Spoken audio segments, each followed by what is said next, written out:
only do things incredible can. Cause I am the seed of a chosen breed. You don't see too many like me.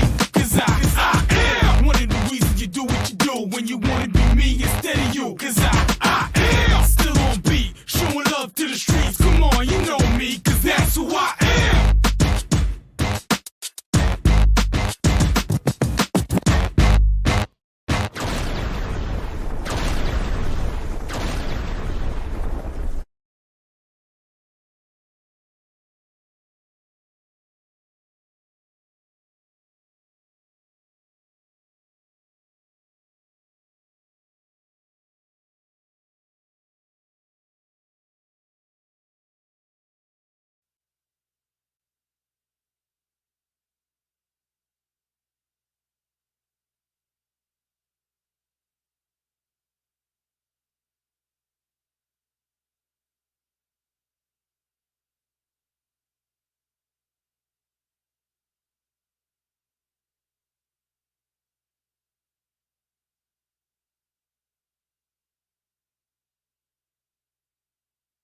So 1st and 10 for the Mountaineers, and it's a handoff again to Holland, and he breaks one tackle and gets out into Shelby territory. Yeah, it was a nice 7-yard gain. He was hit at about 1 yard deep, but he got out of that and stumbled forwards for a nice gain, 2nd down and 3.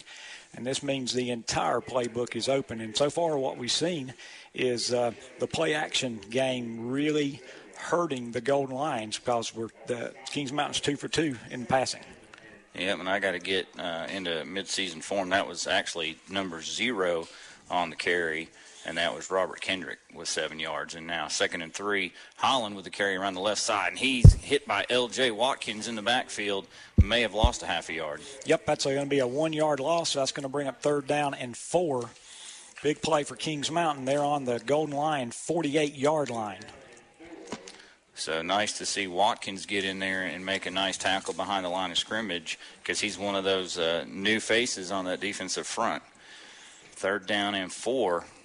And in the middle, you got Watkins and Pierce on the outside, McNeely and Boyce.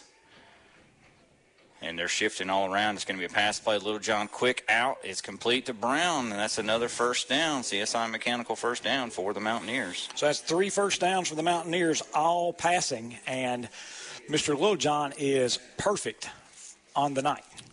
3 for 3, 3 1st downs.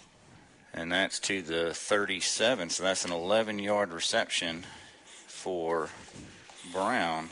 It's a great drive for the Mountaineers. In fact, they've taken 3.5 minutes off this clock. We're going to be around 8:30 before the ball is snapped here in the first quarter. No score, but Kings Mountain driving.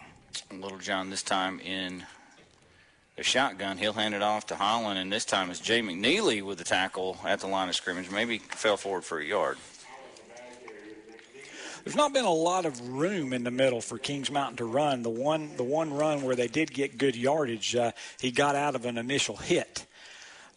Where the problem has been is on the play-action fake, then there's been lots of open receivers, and nobody running wide open deep, but a lot of holes that he's been able to find wide open receivers for short gains. Teddy Jeffries now in the ball game at running back. It's going to be 2nd and 9 and play action. Little John, plenty of time over the middle. It's complete to Jake Lloyd.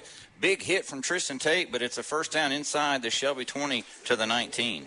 And another CSI Mechanical 1st down. And another great pass. So that's 4 1st downs, all due to pass. And that's going to be Kings Mountain 1st and 10 on the Golden Lion 19. Pickup of 17, and it's been Lloyd on 2 receptions and Brown on 2 receptions. All pass plays have been over 10-yard gains. And it's 1st and 10 at the Shelby 19. They've all been over 10-yard gains. That's the first time that he actually threw it, down the field, but it was a perfect pass. 7:30 to go here in the first quarter. Very impressive drive by the Mountaineers. Again, Little John in the shotgun. 2 receivers right. It's a low snap. He went low to get it, and there's nothing doing. Maybe lost a yard. Slew of Shelby tacklers led by Jaden Pierce. And they're going to say he lost 2 yards, and that was Jeffries, number 21. Thus far, when Little John has gone back to pass, he's had plenty of time. He's had absolutely no pressure, and so it's going to be pretty important for the Golden Lions to put a little pressure on Little John, make him sort of look in front of him instead of looking downfield. 2nd down, 11. Little John, quick pass out in the flat, and it's caught by 6. He breaks it 2 tackles, breaks a 3rd tackle. He bounces off Shelby, 10-5, touchdown, and that's number 6. Jaquaylin Sanders, he was hit 3 yards behind the line of scrimmage by Drew Hollifield. It looked like it was going to be a big loss, but he bounced off of that, made a move to the outside, Jeff, and went 21 yards for the touchdown. And Kings Mountain on top 6-0 early on our No Malarkey Mr. Sparky scoreboard. Yeah, that was a great run after the catch. It looked like it was going to be about a 3-yard loss. For the point after is Jaden Ellis, and Brown is the holder. It's a good snap, good hold, kicks, got plenty of distance, and it's good. It was 6:43 to go here in the first quarter. Kings Mountain strikes first. They lead 7-0. Back after this. Possession of the football game. Brennan Kingery, number 2, was able to get his hands on the ball after it came loose. He just barely had enough room, and he did have possession, according to the official, before he went out of bounds at the 30-yard line. Put Chase in a great position there. So they're looking over the sideline, see what play call they want to run right here. So things are going Chase's way so far. They lead 6-0, 8:28 to go in the first quarter. When we take a look at the Stanton Enterprise McDonald scoreboard, and back to work we go with Turner McSwain, the new sophomore starting quarterback this season for the Trojans. And it's 1st and 10, and they're already again very much in Mountain Heritage territory at the 30-yard line, of course. Waiting on the snap. McSwain's looking. He's got great protection. He'll let it slide a little low and incomplete. McCombs from the backfield was the intended receiver. So it's like McCombs is trying to slip out of the backfield there. And there's still actually a defender on there, number 45, Colby Capps there for Mountain Heritage there. Had pretty good coverage on him anyway. So fortunate drop there by McCombs. The ball was thrown a little bit low by Turner McSwain, but nevertheless, Chase here is on 2nd down, 2nd and 10 right here on the 30-yard line. A reminder that the head coach, continuing to do a great job for several seasons now, Chris Cogdell along the sidelines for Chase as they are looking at 2nd and 10. Here's a move to Isaiah Todd, who's got it. He's going far side of the field. He's already gained yardage to the 25. He's inside the 20. He's very close to a 1st down. Yeah, good blocking by Chase off his line there. Good run there by number 8. Isaiah Dodd. We mentioned him earlier, one of the playmakers there for Chase in the last couple of years. So Isaiah Dodd already making presence known here in the football game.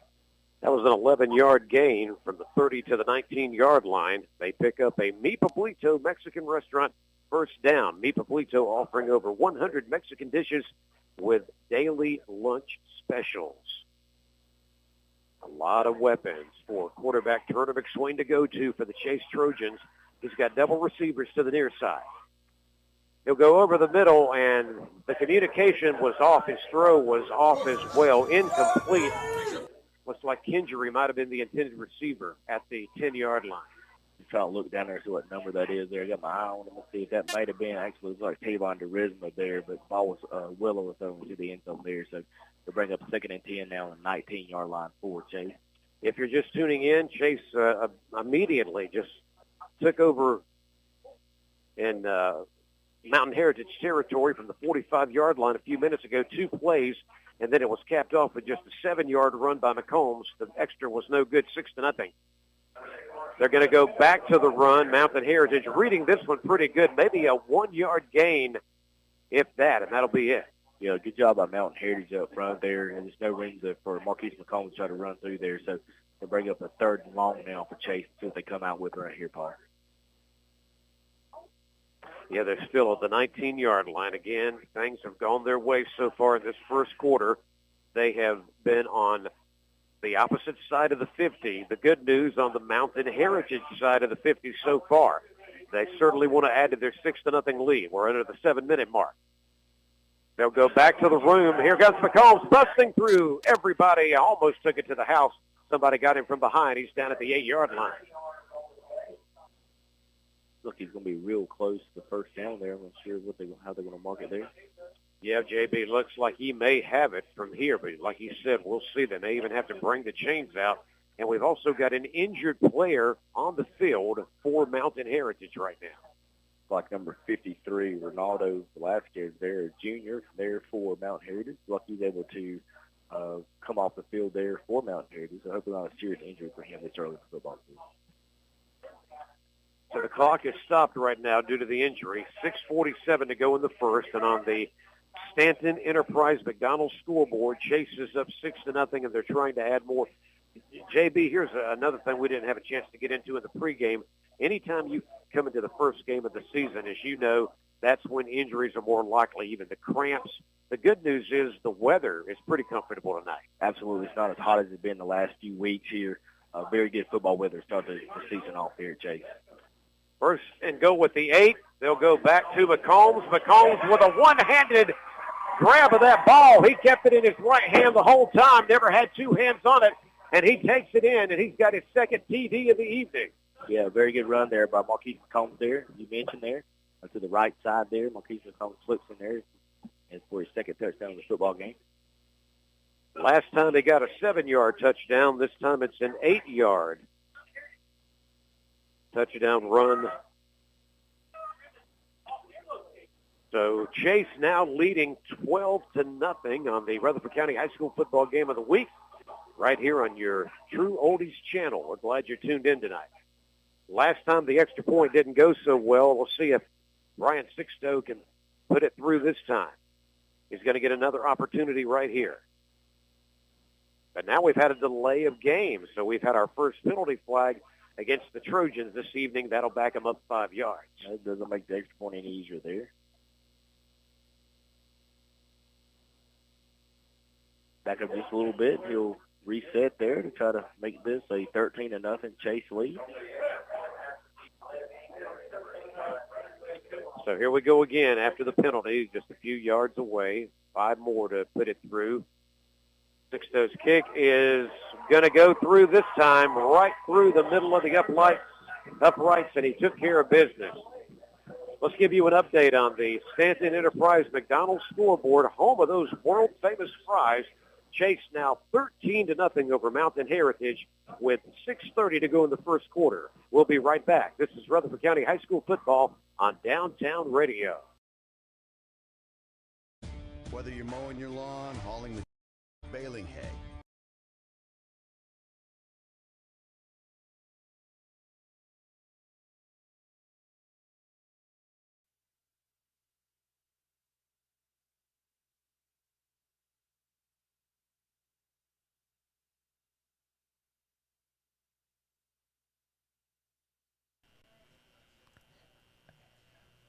good afternoon, or good evening. Let me go over to the Burns game real quick. And there is another flag, so just hold on. Get right to that, folks. We got a score live coming up here on the Burns game here on the KTC Broadcasting Network. And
Cherryville's favor. They've been backed up on their first 2 offensive possessions. So the third punt by Avery County, and the Ironmen will take over with 1:12 left in the first quarter. No score, folks. Yeah, not a whole lot of offense to speak of so far. Defense is usually ahead of the offense at this point in the season. Our scoreboard is sponsored by No Malarkey, Mr. Sparky out of Cherryville. And we hope to light that thing up for the Ironmen here. Yes, sir. They're actually going to put the ball down at the 33. The receivers Landon Hahn to the near side, Tanner Sisk at the top of the field. Miller going to line up under center. That's Shamir Moss in the backfield. And it's a play-action pass, but Miller's hit as he goes to throw and fumbles it. And Avery County right there to fall on the ball, and that's a big momentum changer here. First big play of the ball game. Yeah, big turnover there for sure. Chase Miller, no time on that play-action pass. As soon as he hit his back foot, he got crushed. And the Vikings will take over in the red zone at the Cherryville 17-yard line. So the first turnover goes the Ironmen, to the Ironmen. Just when it looked like maybe Cherryville was going to start to take an advantage field position-wise, here the Vikings are already in the red zone, and they go back to that heavy formation, 3 running backs, and they hand it up the middle, number 44, Steins. And number 78 on the tackle was Caleb Hovis. Give Steins about a yard on that first down carry, brings up 2nd and 9. You know, you talk about Caden Beaver before the game. He and his parents are listening to us from Jacksonville, Florida. Oh, nice. I think there's an NFL game down there maybe. Yeah, I'm sure there is. So hope you're enjoying our broadcast. Hope to have some positive touchdowns for you. Vikings again go heavy. They hand it off. And again, not much doing. This time it's Bentley Boone on the carry. And again, maybe a yard. Moves the ball to the 16. It'll bring up 3rd and 9. So the Cherryville defense trying to bow up here with their backs against the wall. The Boone picked up. And that will do it for the first quarter. Avery County will let the clock run out, and we'll flip ends of the field. So back if we can get to it, 1st and 10. Handoff between the tackles for a couple. I didn't get the number. We'll see when he gets up. It's number 3, Caleb Holland. Not a lot of room running against Shelby tonight, but they've been successful in the passing game. Looks like they gave him about 3, maybe 2.5. And so it'll be 2nd down and about 7.5. Yeah, last year in the game, Little John was not able to get comfortable. He was under a lot of pressure, but he's been able to sit back there and read the defense and find open receivers, and so he's really looked good tonight. 2nd down and long, and low snap. Little John, this time a little pressure, airs one out deep, and big coverage by Shelby, knocked away, almost picked off, and that was, is that Camden McGill? I believe it was, and another big difference was we got a little bit of pressure in Little John's face that time, and that's his first incompletion. So what's he threw about 8 complete passes before he had an incompletion? 7, you're close. So, yeah, McGill on the coverage, and I've been really impressed with McGill and Anderson at the DB spots. And, you know, some new faces out there this year. 24 is one of them, Jeff, and that is Micah Hopper. But he's got great size, 6'2", 162 cornerback. It's 3rd down and long, and now Shelby dials up the blitz, and Little John goes long. He's got a man deep, and it's complete to Brown, and he's going to walk into the end zone for the touchdown, and Kings Mountain with their 2nd touchdown of the game, and they lead 13-6 on the No Malarkey Mr. Sparky scoreboard. And I'm not sure what happened there in the defensive backfield, but he got behind, and then it looked like the Shelby defensive back came up thinking the pass was a little shorter, or maybe it was intended. Yeah, he tried to undercut it, but when he undercut it, the receiver kept going, and he was open. And who was that caught that? That was number 10, Brown, and that was a long 47-yard touchdown catch.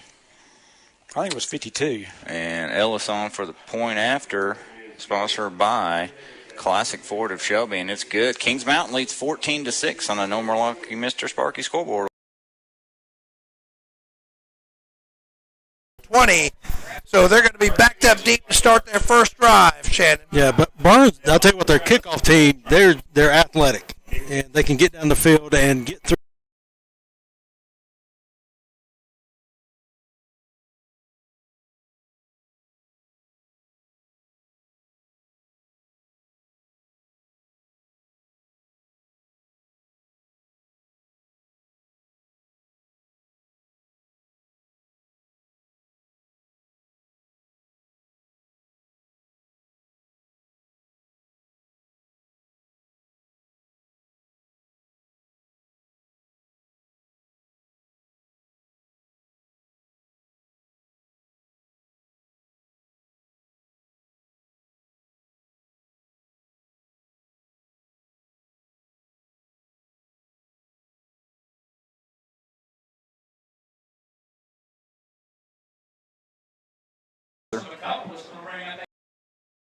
Prevent breakdowns. Find out more. Call Rye Heating and Air at 980-389-0008. Online at ryeheatingandair.com. Call so today.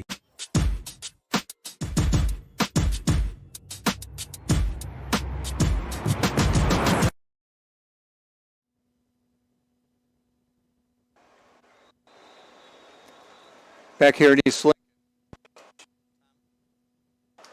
Thomas Millette with Yeah, there's a flag down at about the 26. So let's see what the call is there. That'll drive you crazy if somebody gets called for holding on a kickoff in the end zone. It's a personal foul on a kickoff into the end zone, which is going to be a 10-yard penalty, and that makes it tough. So Burns leads Forest View 7-0. Lincolnton and South Point tied at 7. Chase leads Mountain Heritage 13-0. West Henderson over East Rutherford 15-0. So 10-yard penalty backs it up to the 10-yard line, and Shelby will have 1st and 10 there on their second drive of the ball game. Lee hands it off to Tate. No, keeps it, and he's drilled after a 1-yard gain. So didn't fool C.J. Hauser that time. Nope, he was waiting for him. Be 2nd down and 9. That's the 3rd carry now by Dalen Lee. Tristan Tate comes off the field, and number 34, Jalen Tate, has come on. 2nd down and 9. Shelby at their own 11. Lee drops back to pass, steps up in the pocket, fires it deep. He was looking for Isaiah Bridges, just overshot him by a hair.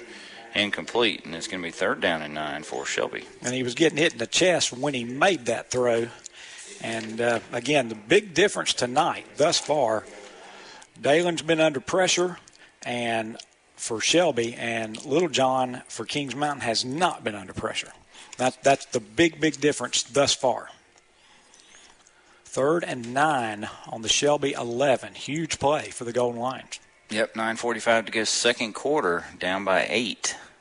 But deep in their own territory, empty backfield, lead a throw. He's got falls, and he juggles it, makes the catch. He's about a half yard shy of the 1st down, though, Jeff. It's an 8-yard gain. This is an interesting decision. Well, you want to say on your own 19 you can't go for it, but 1 yard to go, and you've got a veteran team out there, but punting unit is out there. Nope, this is the Wildcat unit. Wildcat team. So Jay McNeely's out there, as well as T.J. Griffin, Tyler Boyce, Cam Anderson, and Drew Hollifield. And Shelby's going to have to burn a timeout because they couldn't get the personnel out there. We'll take it, too, with 9:06 to go. Kings Mountain 14, Shelby 6. to taxes, you need to.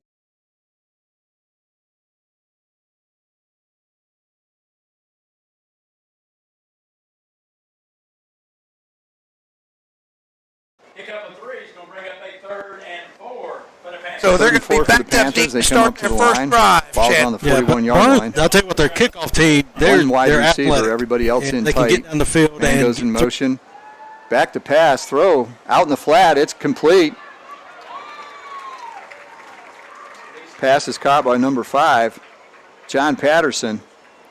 As he came out of the backfield on a flare, out into the flat, takes the pass, and it's a first down at the 48-yard line of East Lincoln. And that's a Turner Hauser Insurance first down.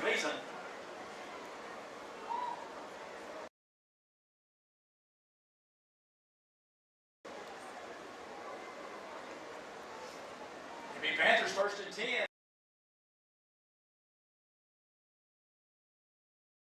At the Mustang 4.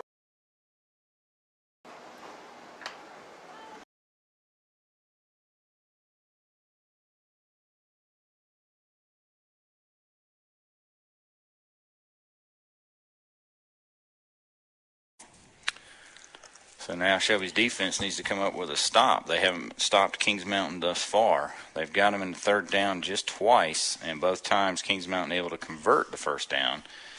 And, you know, I think Shelby's still trying to find out who their pass rushers are too, Jeff. Last year you had Malachi Hamrick, who was a human highlight reel off the end, and you had Santana Hopper that would disrupt everything. And Kings Mountain's Caleb Holland goes up the middle, gets hit by Jaden Pierce, but Shelby's not wrapping up well tonight. He bounces off and gets a first down into Shelby territory on the outside. And that's a gain of about 13. And again, he was hit at the line of scrimmage, but just not wrapped up. So CSI Mechanical first down, Kings Mountain, as they continue to look very good offensively tonight.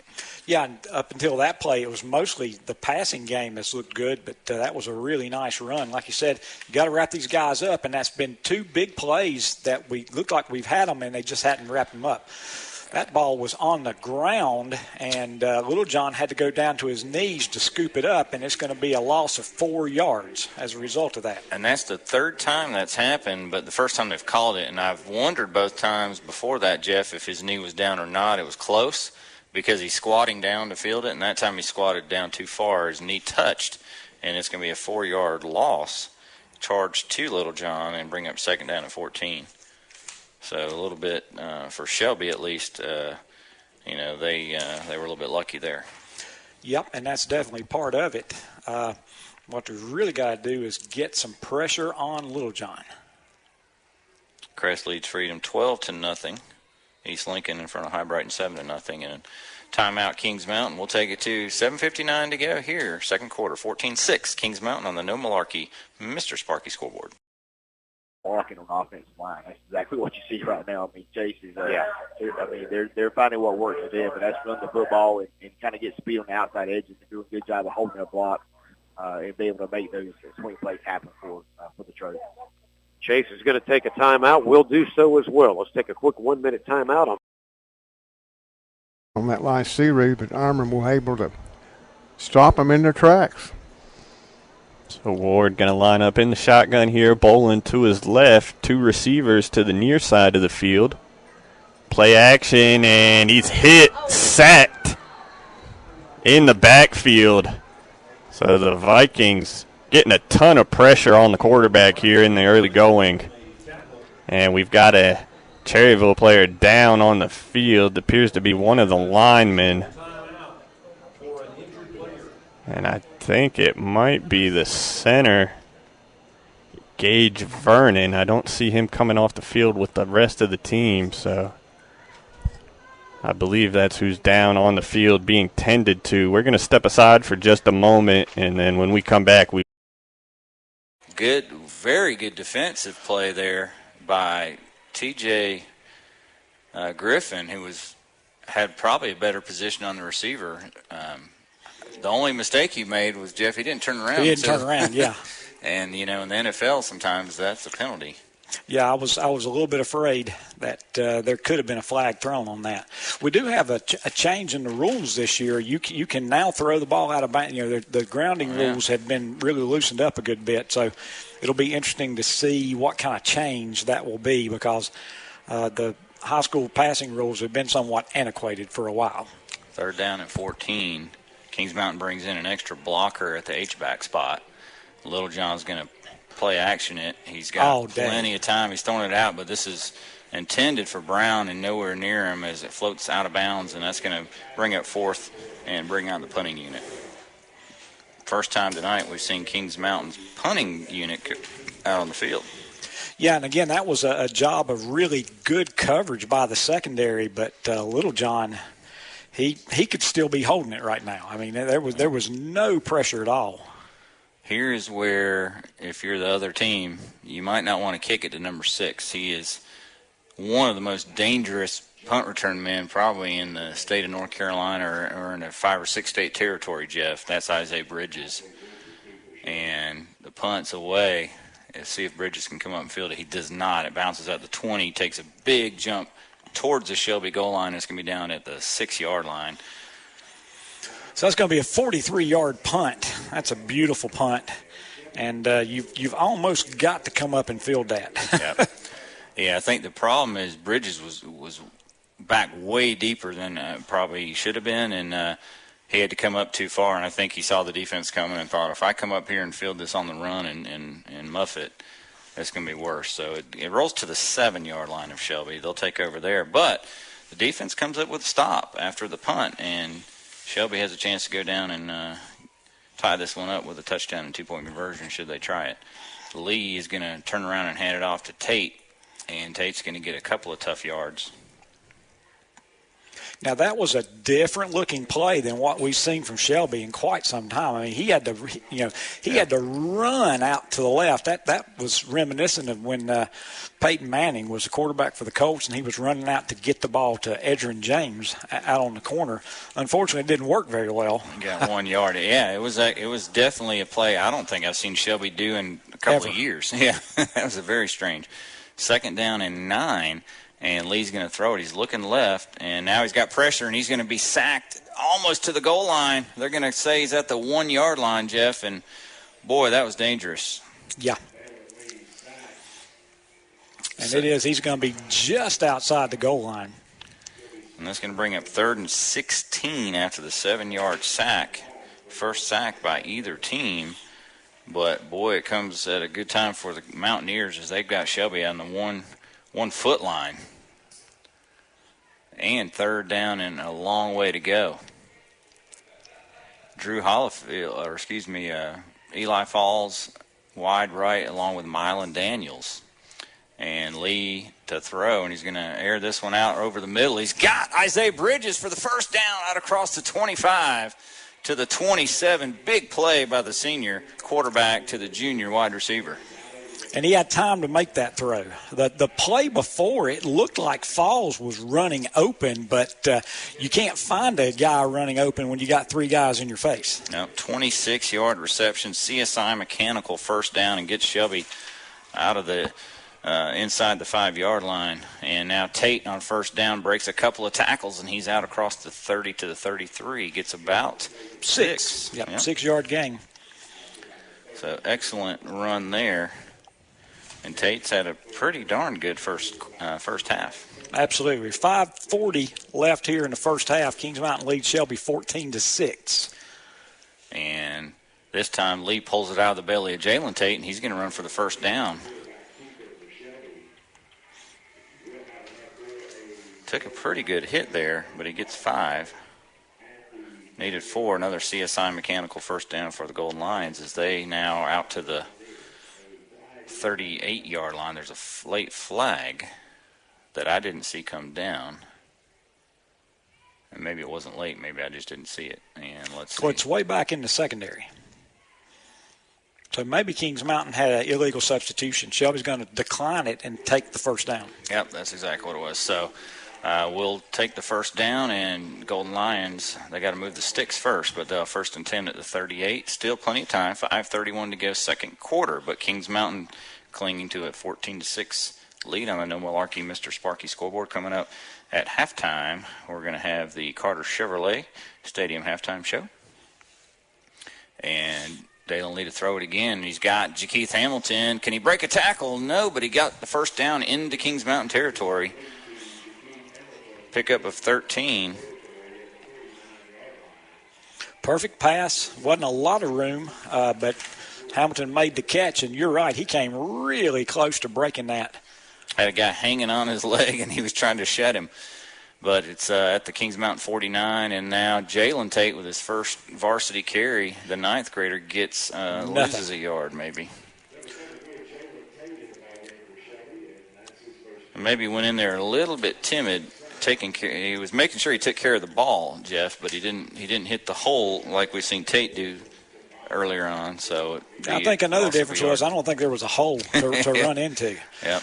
I tell you what, one thing Shelby's got to look out, the left tackle, he's in the backfield, and so they're going to call him for being off the line of scrimmage if we don't watch out. Lee's going to throw. He has to roll right away from pressure, and he tries to throw it to Jalen Tate, but throws it incomplete. It'll be 3rd down and 11.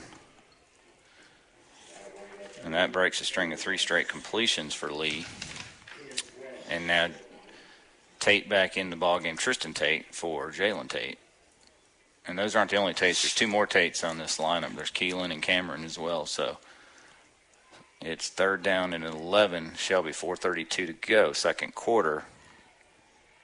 3-man front for Kings Mountain. They got a lot of DBs in there. They're going to let Shelby throw it. And Shelby gets it off. It's complete. That's a great catch. To Keith Hamilton. He's short of the first down, but he got about 7. Let's see where they mark it. They mark it at the 42.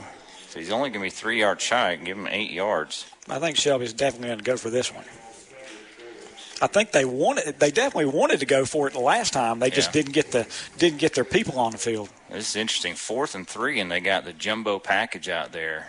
And that's a long way to go for a Wildcat. Yes, it is. And Kings Mountain's got about 7 guys up in the line of scrimmage. 1 goes in the neutral zone. Shelby wants the penalty, no call. And now they run the play, and Hollifield's it's right there, Jeff. He had to get to 39. I think he's about a half a football short. Yeah, he may be short. The spot kept getting worse and worse as the side judge ran in. He was a little bit farther up, and every step he took in, he came farther to the left, which is against where Shelby wanted to be. This is going to be really close. Really, really close, and they're going to measure. There was a nice hole on that right side, and it looked like they weren't going to snap it, and then they did snap it. And I don't know that everybody came off the ball at the same time, but the guys on the right did, and that was where the hole was. But I think I'm with you. I think it's going to be just short. Yeah, maybe like a half a football short, unless the markers were not placed correctly on the far side. And it is a half a football short. So give them 2 yards and turnover on downs. Shelby Faithful, they don't like it, but that's what they called. And Kings Mountain takes over at their own 39 after they hold the Gold Lions on 4th and 3. And, Wildcat, usually they bring it in when it's 1 or 2 yards to go. That would have got the first down. But at 3, it just wasn't quite enough. See if Shelby's defense can come up. There hasn't been a turnover yet in this ball game, and that may be something that could turn the tide here. And Kings Mountain's going to hand it off to Zay Smith on the sweep again. Last time it didn't do very well. This time it gets a couple, and that's it. Nice tackle by Tristan Tate from the safety spot, and they're going to give him, I think, a gain of 2. Yep, it's going to be a 2-yard gain. Got to remember that Kings Mountain had the football first, and so Shelby will get the second half kickoff. So this is a big last 3:15 here. If Shelby can hold right here without a first down and get the ball back and maybe punch one in, they get the ball to start the second half. If you're Kings Mountain, you want to go down and score and get up by 2. And Holland bounces it to the outside, bounces it again, and Tristan Tate comes up from the secondary and puts a big hit on him that stops him from getting any further. But it's a gain of about 3 or 4. Well, this guy that's on our sideline, That was a horrible spot for Kings Mountain, and so we weren't real happy with his spot on Shelby. But I think he just got to equally. yeah. He just he doesn't have great respect for running backs. I don't think maybe because I think he got an extra yard more than what they spotted him. So it's going to be about 3 and a full 4 yards to go. Ball on about the 45 of Kings Mountain. Shelby creeping up, showing blitz. And hard count by Kings Mountain, and they're going to have to burn a timeout. And we'll take one, too. 2:14 to go. Kings Mountain 14, Shelby 6 on our No Malarkey Mr. Sparky scoreboard. Built upon a solid foundation of cast iron and steel, the Kubota L-Series is part of our under 100 horsepower. Paid for by a committee to elect Ellen for sheriff. At the 40-yard line, picks up about 6 on that first down carry.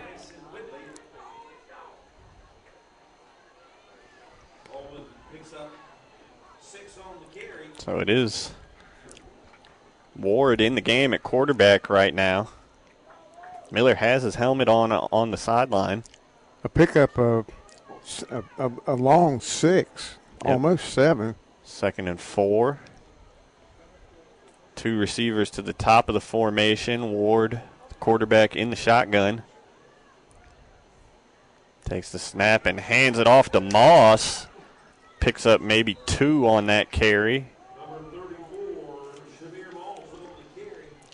And that'll make it 3rd and we'll call it 3rd and 3. They put it on the 41. You don't want to do anything to jeopardize turning the ball over. No, definitely don't turn it over. With the clock's going under 1 minute now. Yeah. If they can pick up this first down, maybe then we'll see them crank it up a little bit, but they don't seem to be in any hurry. No, they do not. Hard to blame them with the way these two offenses have looked in this first half.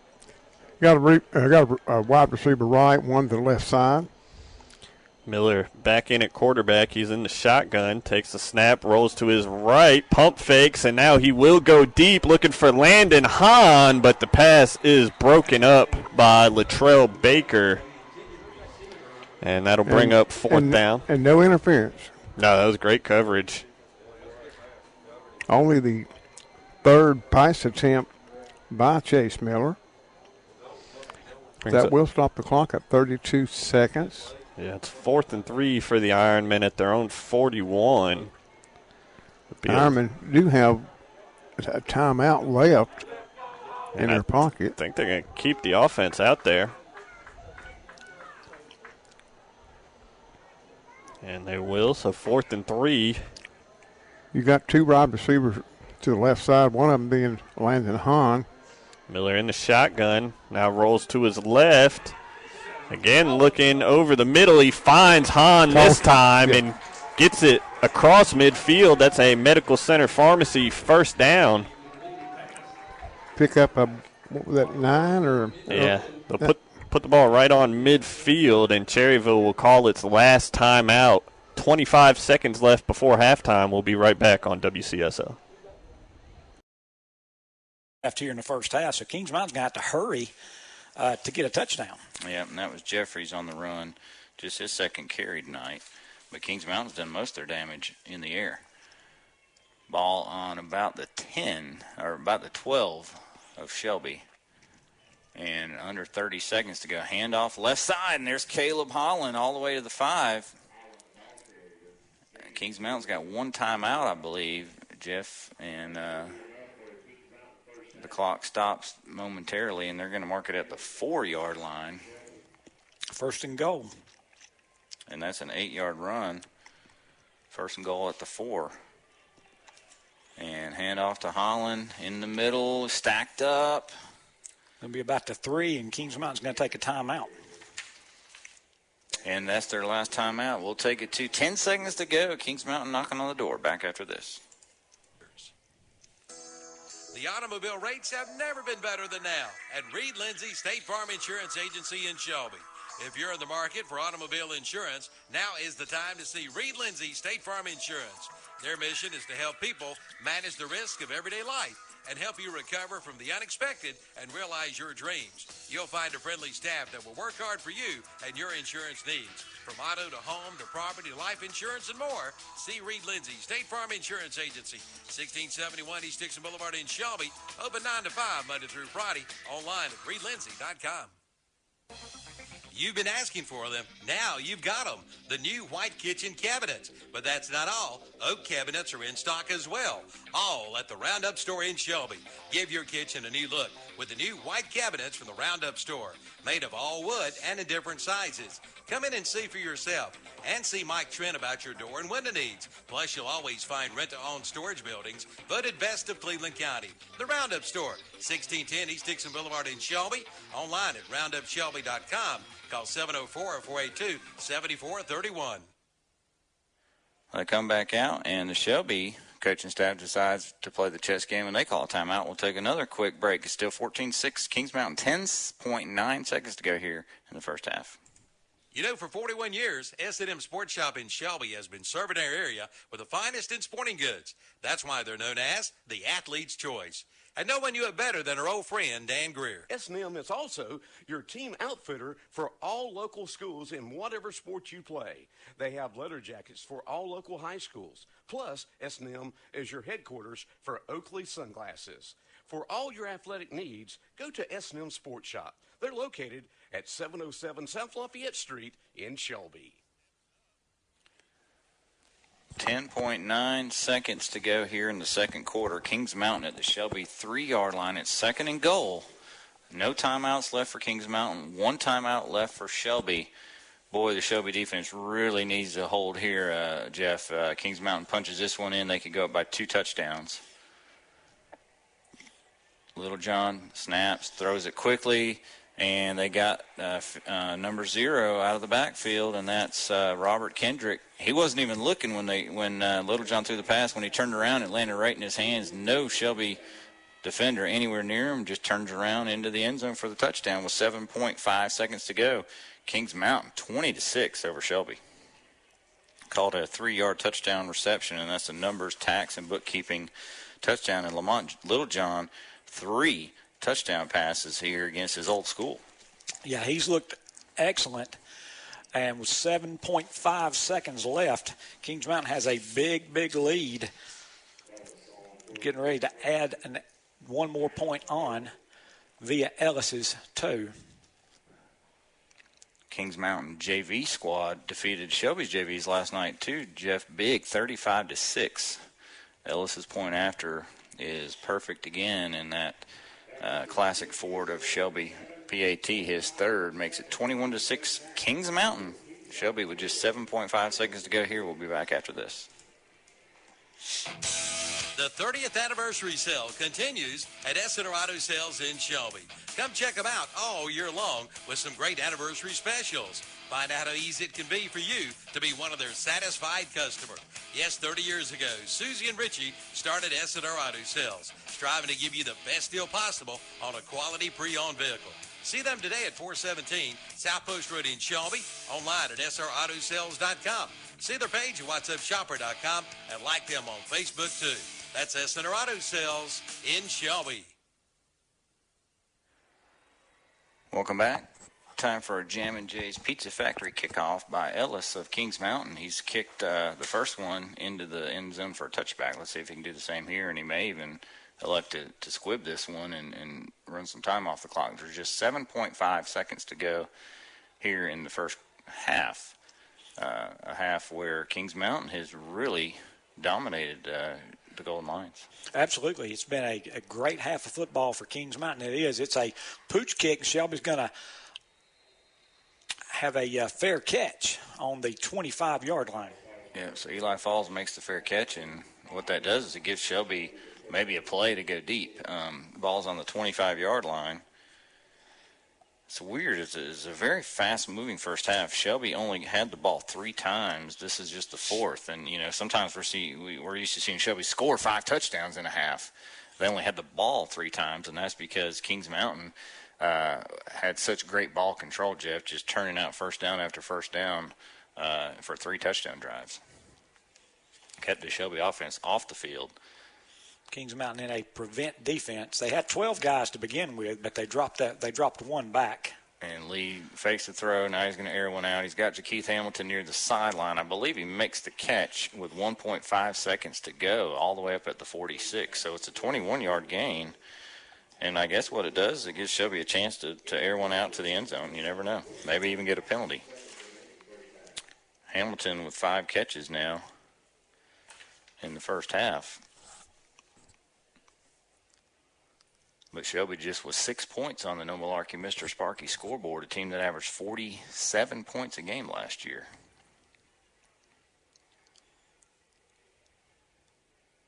Again, Kings Mountain showing just a 2 or 3 man front, although Richardson, that's all he needed. He gets through, and Lee's just going to have to air it out of bounds for the incomplete pass, and that's going to do it for the first half. As we go to halftime, Kings Mountain leads Shelby 21-6. Their fans are into it on the other sideline. Shelby goes to the locker room needing to regroup a little bit, but they will get the second half kickoff. We'll take a 3-minute break. We'll be back with the Carter Chevrolet Stadium halftime show, and we'll do a recap of the first half sponsored by Okies Tire. We'll do that after this break.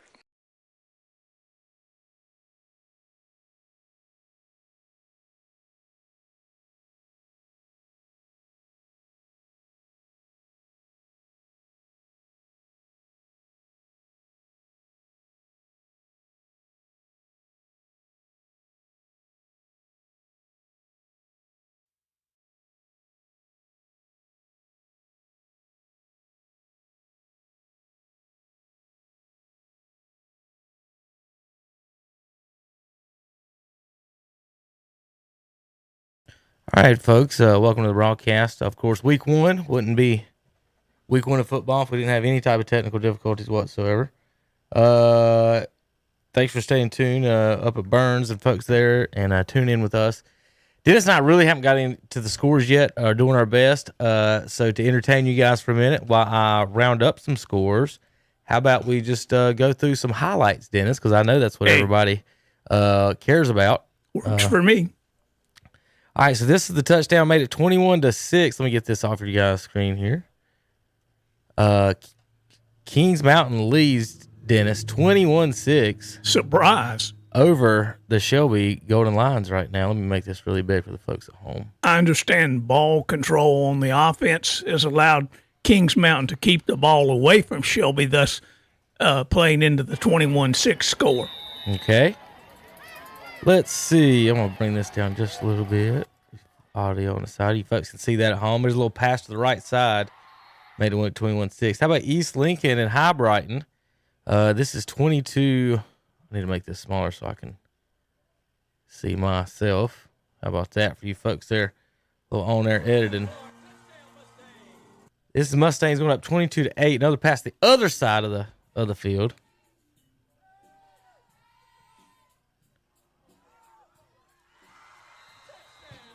22-8. 22-8. East Lincoln over High Brighton right now. Yeah, that's a very similar score to the Kings Mountain Shelby, and that surprises me as well. This is Husky scoring for Crest, making it 32-7. Crest now against Freedom. I tell you what, that doesn't surprise me. Let's scroll over. I'm gonna go all the way back to the first. We'll go in order instead of going backwards. How about that? We got some scores early on in the game. In some of the other games, let's find my. Here we go. Let's do it this way, Dennis. Make it real big for the folks at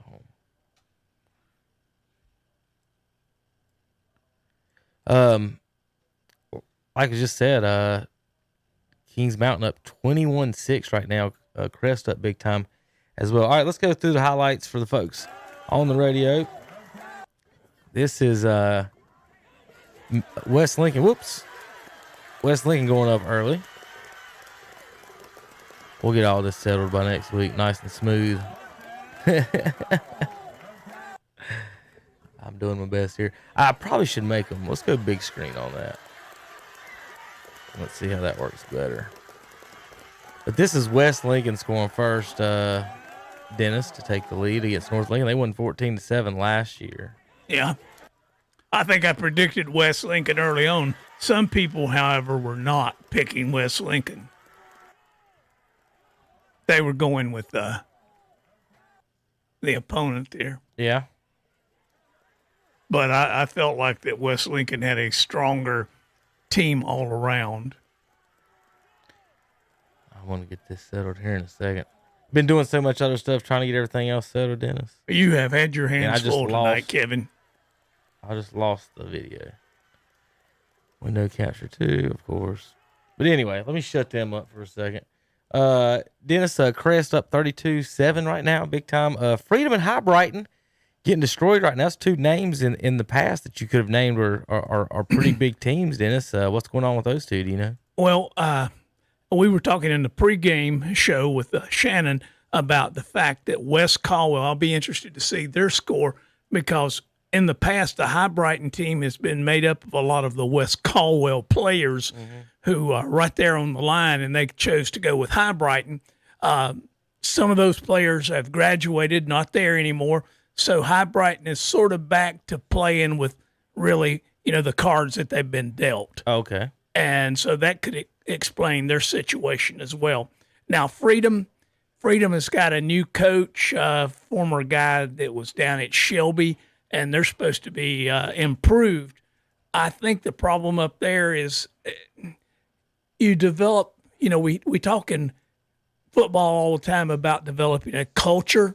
And I think Freedom has developed a culture of, the kids got other things to do. They're not dedicated. They don't come out and practice and go out for football like they used to in the old days. And that's something that's very hard to overcome. It takes time. We've seen it at schools, seen it at Chase. We've seen it at some other schools that, were good at one time, fell off, and then had to sort of rebuild. I think we're seeing it at Cherryville right now. I predict a very good year for Cherryville. Well, Dennis, this is Community School of Davison taking the opening kickoff against the Bessemer City Yellow Jackets for the touchdown. Let's see how many yards the kids ends up getting. What's the score over there, Kevin? I do not know. We'll find out in a minute. I've been a little busy. yeah, slightly busy. Just a little. We're going to update the scoreboard for everybody. You guys see it right there. It's not updated, so we'll get you those in just a few minutes. All right, this is the 21. Let's go to this 21-yard touchdown. This made it Kings Mountain 7-0 over Shelby. Kevin. 1 hit, 2 hits, 3, 4, 5. 5 people made contact with him. Where is Malachi Hamrick when you need him? He's in Chapel Hill. This is East Lincoln. I'm gonna make it big, see if we can see a little bit of it. Scoring. Had to make it really big. Oh, that's the wrong channel to do that. Let's try this one. Here we go. You hear the cheerleaders nice and clear there, Dennis. I tell you what. Quarterback rolling right, looking right. Got a man in the corner. Touchdown for East Lincoln. For the folks wanting to watch at home, you just missed the call, didn't you? I didn't switch it over. So we'll skip up to the play. You got like 20 seconds. Rolled right and found the man. Kind of a little comeback route. The safety lost his man behind him, and he hit him there right behind him. Nice little play there for Mizell and the East Lincoln Mustangs. That made it 7-0. All right, this is West Lincoln and North Lincoln. Mason Avery. Yeah, he's a load. Yep. Nice little pitch. 2 good blocks, kick out blocks. And a great view there by our cameraman. It's Mason Beam. So Mason and Mason there with the play. So nice little play there for the Rebels. All right. And he walks right in. That made it. That was the first score of the game. Here is Shelby, but then they missed their extra point. Let's scroll down a little bit here. Shelby missed an extra point. Yeah, you don't hear that much, especially if that's Berkowitz. Yeah. Oh, it was tipped. It was tipped. Oh, okay. Yes, it was blocked. It was slightly blocked. That's like last week in their scrimmage. He had that field goal attempt at the end of the game blocked. And it's not so much Berkowitz. Right. Let's just say that the left side of the line was a little porous. Sounds like it. This is I think West Lincoln getting a turnover. Yeah, Mason didn't get the label on what happened here. It was 13-0 West at this point, so I guess this made it 19-0. So they're putting it on North Lincoln. Yeah, it was a fumble or something there. Didn't see it. 25-yard field goal good for Community School of Davidson against Bessemer City. And well, a little change in leadership down at Bessemer City, and maybe they've got to get things adjusted. Yes, I was told before this game it could be a tough game for the Yellow Jackets. I was told, I heard a prediction 56-7. I'll just say that. Leave it at that. Okay. Yeah. Was that friend or foe that predicted? That was a friend. So that's not, I don't know what to say about that. All right, let's go over. Let's see. This is amazing pass by Kings Mountain for the touchdown. Let's see what it looks like here. Oh, Switch yeah. over for the folks at home. Nice pass and pretty catch. This is third touchdown of the game for Little John. Steps right, comes back with a post. The defender was right there. I think the receiver just did a better ball adjusting to the play. All right, here's North Lincoln getting some points on the board from about 4 yards out on the option left, and they get in. So what's that make the score over there, Kevin? I don't know any of the scores right now, Dennis. Okay. I do know some of them. Tune into the post-game show. Right, 14. This was 14-0 High Brighton at East Lincoln. And Zach's got to get a little bit closer.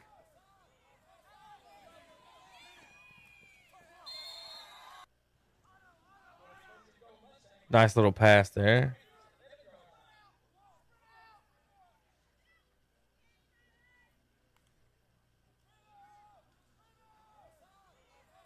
All right, so that's 14-0 over High Brighton. They're up big time now. This is Community School of Davidson with a touchdown pass over Bessemer City, making it 17-0 in the first quarter.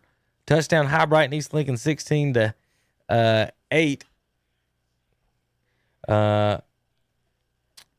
Here, let's see for the folks watching at home. For you folks watching at home, the reason I'm a little off is you guys are looking different than what I'm looking at. How about there? Let's get it even for everybody. This is a vertical video here. Husky to Green, 26-7 crest, Dennis, on this one. Nice little slant there for the touchdown as he squeaks by the safety on misreading the play. Here's Carson with an 18-yard run for the Crest Chargers. How about in our face right there? Boom. Highlight, touchdown. Chargers go up 18-7 right there. This is Husky on the keeper making it 12-0 Crest. Husky to Green. So Husky's been at every highlight. Either throwing or running. Oh, he's the quarterback. Yeah, there's the touchdown to Mr. Green.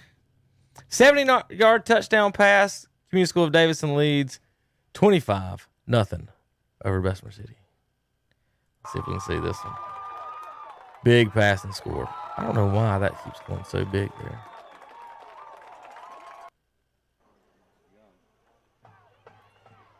Four verticals on that pass, Dennis. They sent 4 people deep. Somebody was going to get that ball. Yeah, somebody got that ball, and there it goes into the end zone. Oh, goodness. Yeah, they didn't even.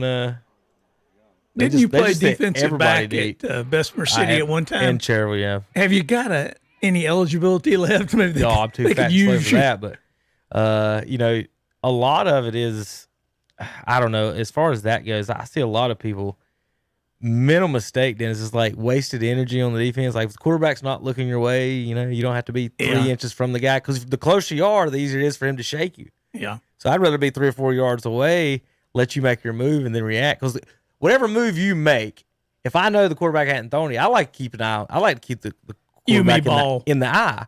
I mean, the corner of my eye, like a basketball defender. Yeah. I like playing it that way. So I knew when the ball was coming, so you could make the move. And some people, when you see them trailing, you're just like, you're dead, man. You are so dead. Well, that was one of the hardest things that I had to get across to players, and even in college level basketball, you me ball is not turning your back away from where the ball was at and defending the guy, because, like you said, it's easy for him to shake you. As a point guard or quarterback, if the defender's head's turned, you're dead to me. Like I'll throw it wherever I want to. Yeah. Dennis, for example, just basketball story real quick. Will Yoniker, you remember him for North Carolina? Will Yoniker. Oh yeah. So Will was one of my coaches at Carolina basketball school, and I was running the point guard, and they would blow whistles on bad passes and stuff. I don't know why I did it. I saw it opening in the crease. Well, Dennis, there was a fast break, and I was on the other end of the court. I bowled it down the middle of the court. And the defenders, somebody yelled, "Heads up." Well, they all looked up for the basketball. Yeah. And it just trickled by everybody's feet. And my teammate got it and laid it in, and Yoniker blows the whistle. And I'm like, oh, God, I'm about to get chewed for this one.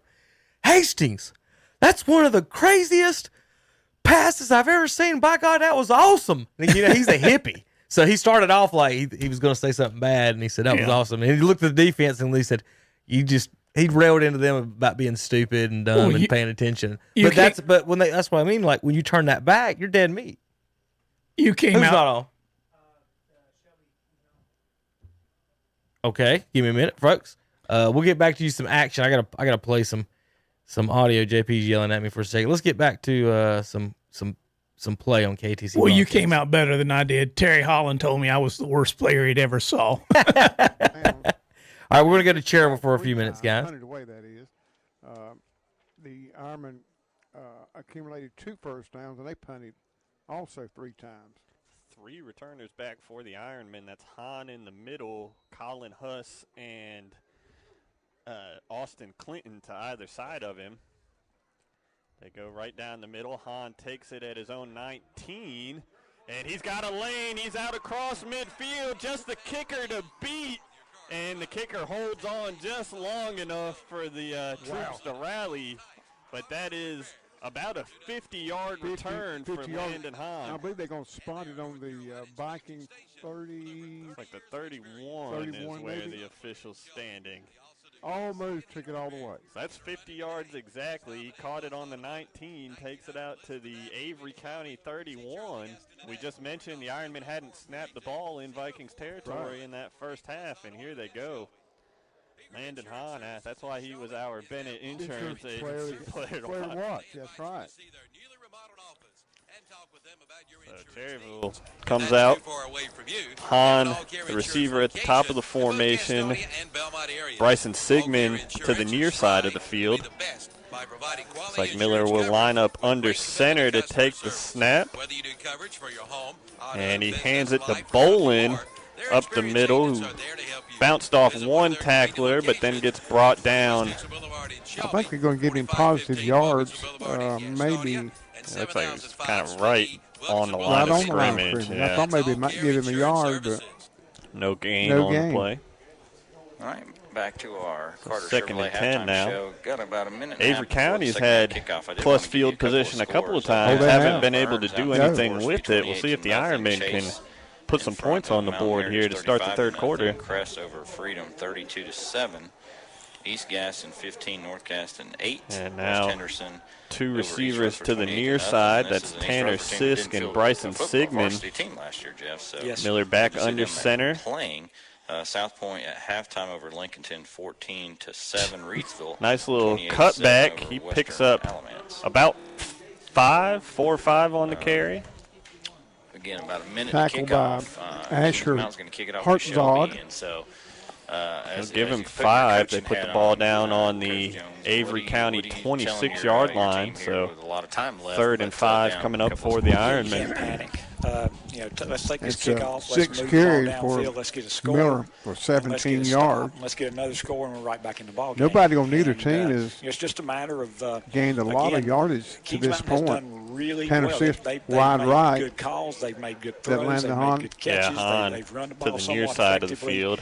And, Bolin, the deep back on 3rd and 5. Play action. Miller dumps it off. Ooh, and a big hit, but that's Elijah Gibson holds on to make the catch, and that'll be a Medical Center Pharmacy first down. Made a hit. and they've gotten out of two of them, and those were two big plays that led to touchdowns, and that could be one of the differences in the game. But no time to panic.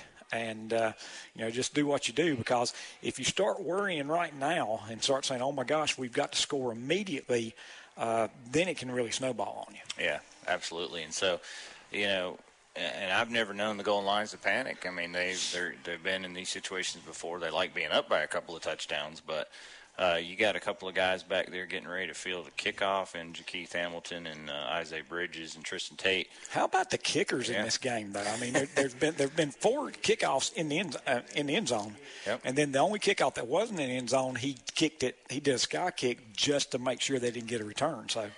Yep. So let's see what he does here. Will he go with the sky kick, or will he try to bang it in the end zone? And again, you got Tristan Tate and Isaiah Bridges deep. So it looks like he's set up for the short kickoff, Jeff, and he takes a 2-step pooch kick, and it's going to be fair caught by Eli Falls. And if I'm Eli, or a teammate, I might have said, hey, run with that, because he had about 7 yards with no Kings Mountain guys around him. But Shelby will take over. They start the second half drive on their 20. They trail 21-6 on the Medical Arts Pharmacy scoreboard, but a lot of time left, 24 minutes of playing time. They got a pretty darn good quarterback back there in Dalen Lee, who had a good first half. Had over 100 yards. He was 9 of 13, and see if he can build on that. First down play, he's going to throw it. He's going over the middle high, intended for Jakeith Hamilton. Would have been a first down, but just a little bit out of his grasp. Yeah, and he had some time to make that throw. And, again, I think he threw it high because he needed to throw it high. There was a guy in front and a guy behind, and so he put it up to where Jakeith was going to catch it or it was going to fall incomplete, and that's what happened. There's nothing wrong with an incomplete pass, unless the guy's wide open. But that was a pass that was thrown for a reason. Second down and 10, and handoff to Tate, and he drilled immediately. And I believe that was Curtis Simpson, defensive end, 6'3", 190, and that's going to be maybe a 3-yard loss for Tate. Yeah, that's one of the first times that Shelby has gotten nothing on the run game. And so this puts you behind the 8-ball pretty quickly. Third down and 13. Hadn't been in that situation many times here in the first half. Yep, so, Shelby converted a couple of long third down plays on the opening half. They're going to need one here on this opening drive right away. 3-man rush for Kings Mountain, so Lee's got a little bit of time, airs it out. He's got Isaiah Bridges, and he's got the first down out to the 35. Yeah, great throw, great catch. Got a bad spot, but it was only because the official he was so far behind the play. I don't think he realized that Bridges caught it at the 35 and got knocked back. But either way, out to the 34-yard line. First down, Shelby. I am really impressed with number 44, Thomas Fair, and number 15. Those guys are basically defensive ends. It's a 3-man front, and looks like Shelby's got a man down. Yeah, it's an offensive lineman. We'll take an injury break. We'll be back right after this. They do it all at All Ray Tire Center in Cherryville, Shelby, Forest City, and Morganton. All Ray Tire is locally owned and operated with over 25 years of experience. From an oil change to a tune-up to air conditioning and heater Stanford repair. in the shotgun. A lot of motion here in the backfield. Takes the snap and just hands it off. And again, stuffed in the backfield. And it's a safety. Absolutely. And that's how we get our first points of the night. Wow. The Cherryville defense comes up after the turnover and forces the safety. I believe that was, I think you said Sanford. It looks like.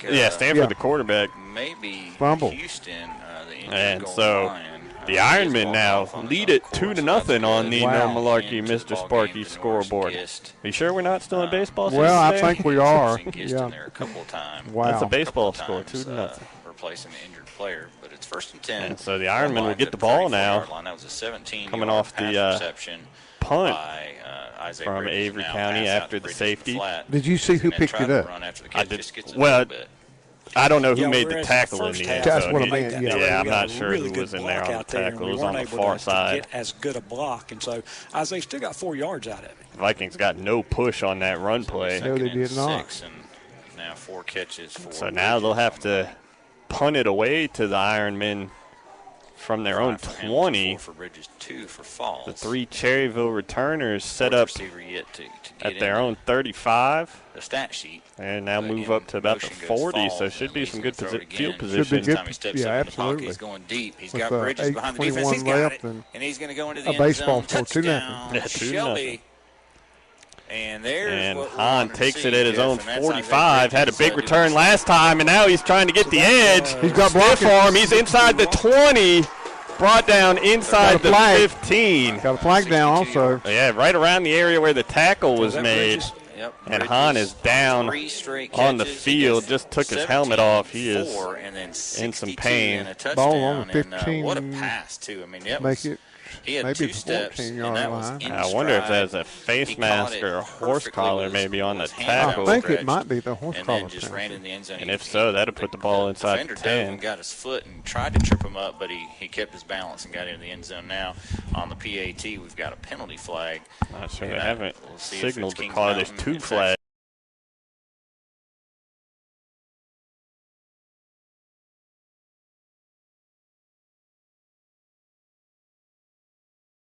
They'd have to do the return again. We would assume without Hahn, Ooh, it who's will still be. down on the field. 10-yard penalty on the Ironman. Cherryville, yeah, they'll back it up. So that return mostly negated. Cherryville He's will take down to over about at the the Avery 26-yard County line. That's going to 40. be close to a Hahn has first been down. helped back to his feet. And it is a first down. He's Good call limping. there. moving gingerly, Brought in but the defense a is- little bit. is Earp was putting able some to weight get around on the it. outside, and it's He's a given to the right Turner Hauser and right side of his leg. He's had the 2 most explosive plays He of sure the has. night, both on those kick returns. Holding penalties. What? Yeah, holding. So instead of having the ball inside the 15, it'll be at the Avery County 40 as the Cherryville offense comes back onto the field. Without Landon Hahn. Yeah, he will remain on the sideline. I'm guessing. He looks okay. I'm guessing he'll be back in. He's walking around on his own down there. Handoff The up big the guy. middle to Moss.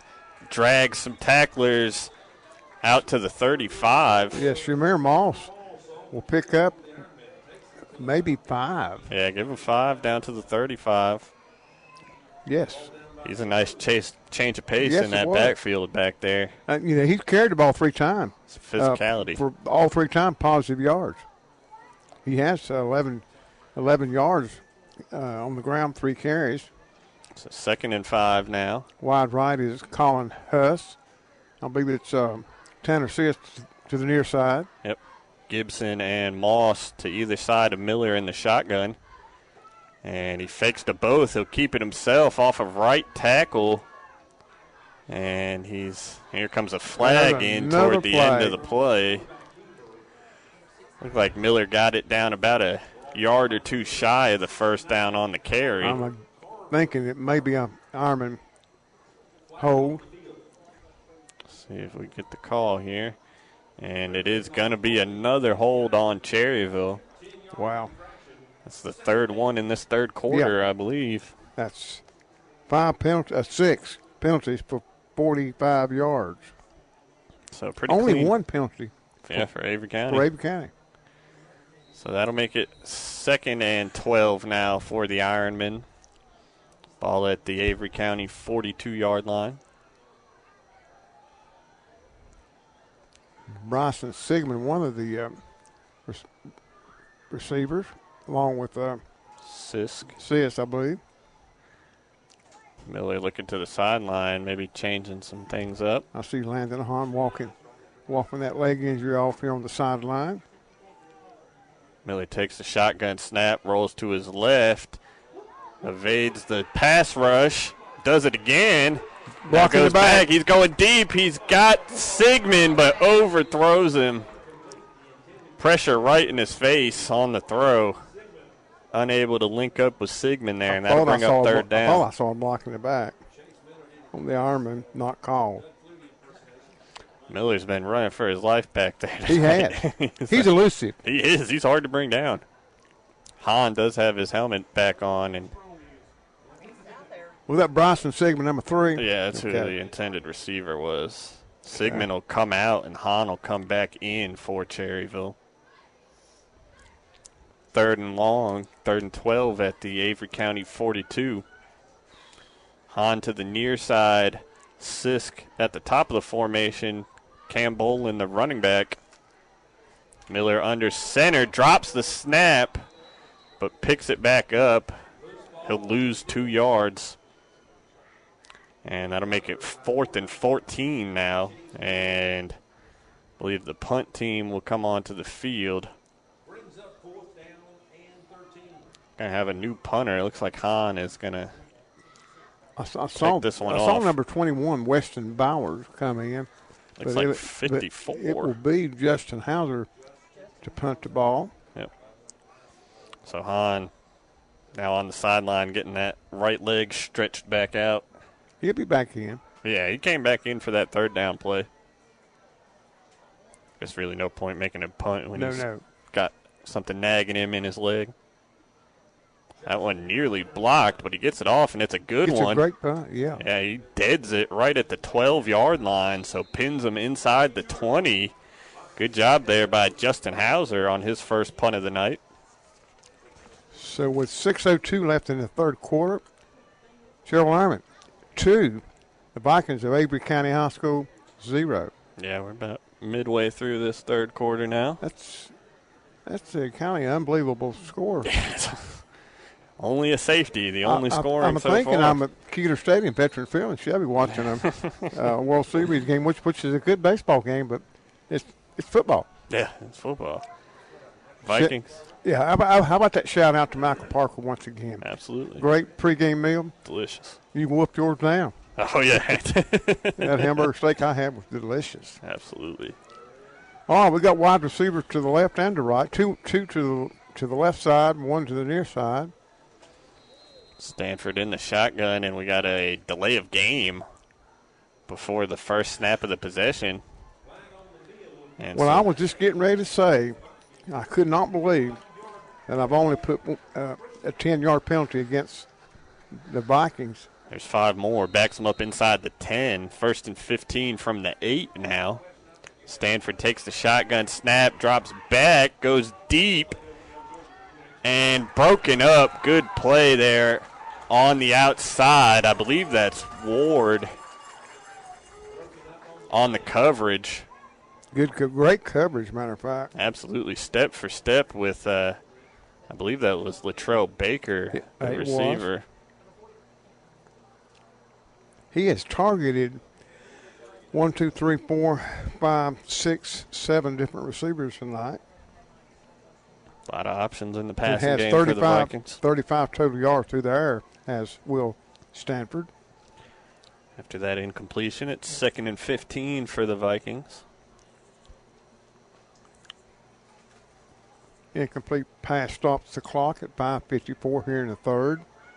Receivers wide to the far side. Stanford takes the shotgun snap. He's under pressure back in his own end zone. He evades it and throws it over the middle. And a nice catch made there by James Harris. Picks up about 25 yards. 25 and another first down. Yeah, Medical Center Pharmacy first down for the Vikings. Probably their biggest play of the night there. That was. Got them out of trouble. Yeah, Stanford quarterback had to kind of ad-lib back there after the pressure broke his protection down. But it'll be a Vikings first down at the 34-yard line now. So they get their backs off their own goal line. They'll stay in this 4 wide receiver formation, 2 to each side. Stanford in the shotgun. Rolling to his left. Goes deep again. And I think was looking for Harris again. He was. That was Josh Ward on the coverage again. Yeah, good defensive coverage by Ward. So 2nd and 10 after that incompletion.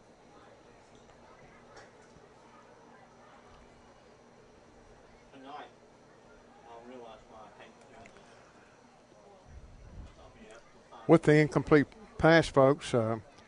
Stop the clock at 5 minutes, 15 seconds here in the third quarter at Roosevelt Stadium. Game 1 of the year for both these ball clubs. Well, they just continue putting receivers all over the field, Matt. 2 to each side. This time Stanford's going to keep it. He runs. He's got the first down and more. He's out across midfield, brought down at the Cherryville 40. So about 25 more 25. On that run. Yes, another first down. Yeah, they'll spot him at the 41 of the Ironmen on that Medical Center Pharmacy first down. So Stanford doing it with his arm and his legs on this drive. Trying to get the Vikings on the scoreboard here. They're stuck on 0. We're under 5 minutes to play in this third quarter. They'll stay in this formation. It's working. 2 receivers to either side. And we got a timeout here. Timeout Avery County. Their first of the second half. We'll take it with them and be right back here on WCSL. For over 22 years, Alcom Services. Oh, you're right. First punt was a good one, but we do have Isaiah Bridges back.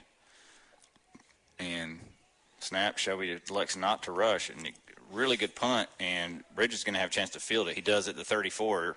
He's running backwards, but he's running backwards trying to find something. And he does find something. He's at the 40, 45, 50, and pushed out of bounds. And like I said, he is electric. Not many guys can go backwards and then go forward like that, Jeff, and he did, and he returns it out to the 50.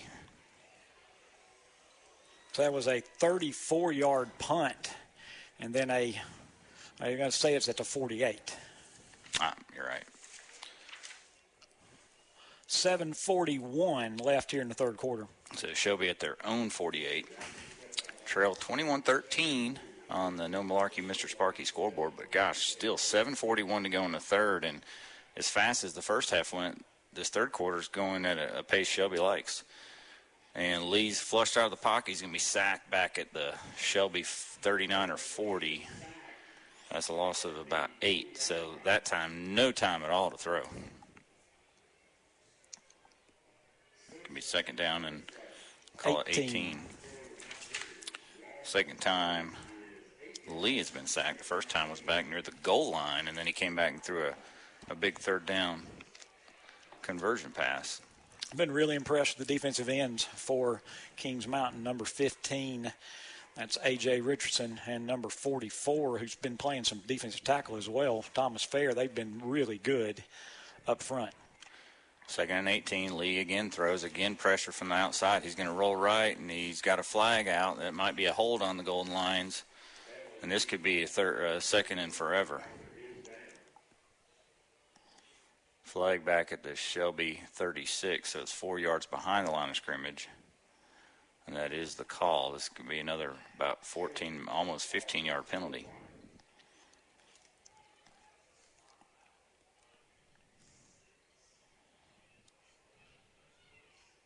And let's see where they mark it off. I'm trying to see who's in the. So Houston is back in the ball game on the offensive line, but Scotland Dover has not returned.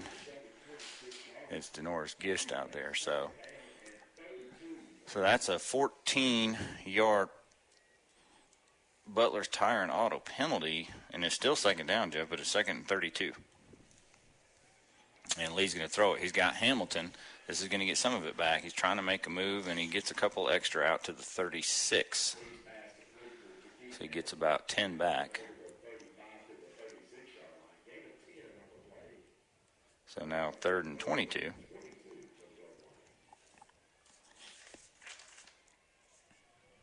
Well, I like the plan of trying not to get it all back in one play, but they still got a long way to go here for a first down. 22, 3rd and 22. I'm trying to get Bridges behind the defense again.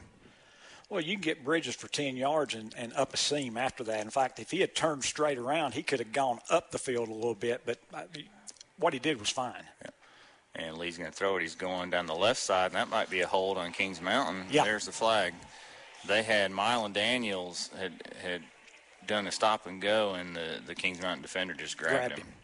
Again, I think it's probably going to be interference again, so Shelby's not going to have a first down, but it's going to be a much better situation looking at third down, unless they call a hold. I mean, he did reach out and grab him, but generally that's going to be an interference call. And it is. It's a 15-yard interference call, but that's going to make it 3rd and 7 now. And, you know, we were talking about, well, there's no penalties in the first half. Well, there have been in the second half. Yeah, Butler's Tire and Auto of Kings Mountain, just penalty after penalty. That's another 15-yarder. And 3rd down and 7 now on the Kings Mountain side of the field at their 49. Got to get to their 42. But a much more makeable distance. 3 receivers stacked left and 1 to the right, and another flag comes out. And this is going to be a penalty on the Golden Lions for. Yeah, I think what happened was one of the offensive linemen put his hand down, and then they changed the play, and he picked his hand up. Once you put that hand down, you can't. It really doesn't matter what happens. You can't pick it up.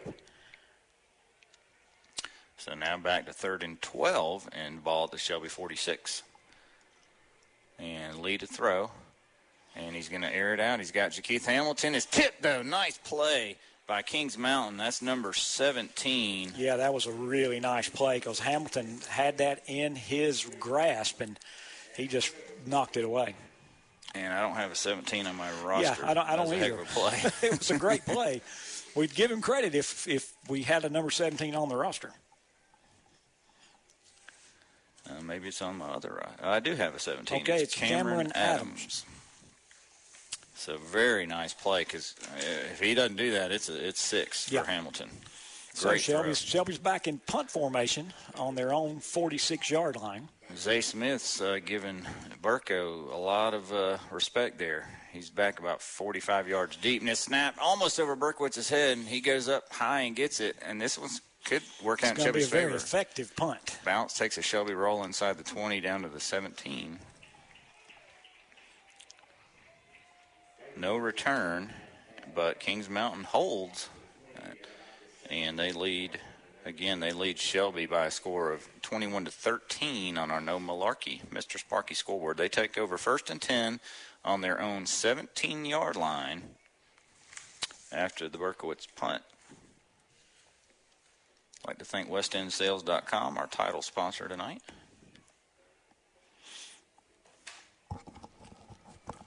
Low snap, handoff, and this time they do break one into the secondary for a good run, and I believe that was Holland. He's going to get a good 12-yard gain for a first down. All the way out to the 29.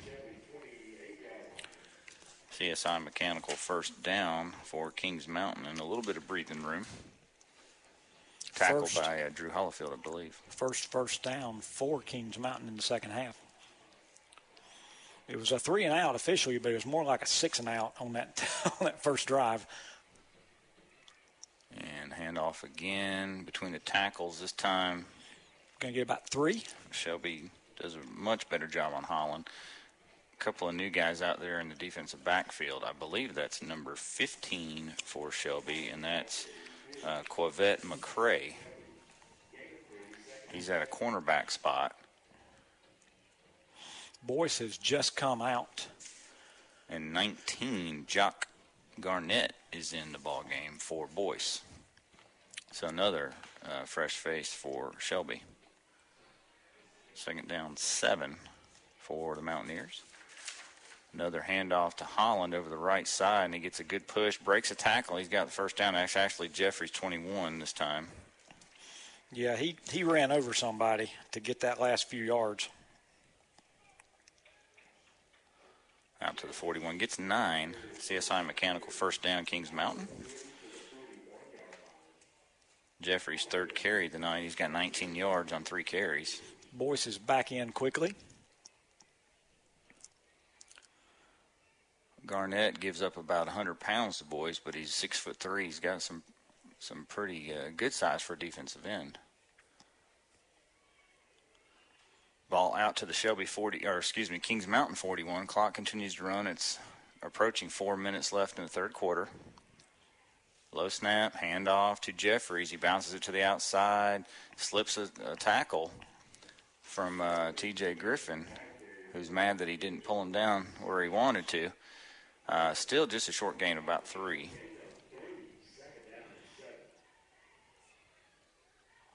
So 2nd and 7 as Jeffries gets a couple of carries in a row.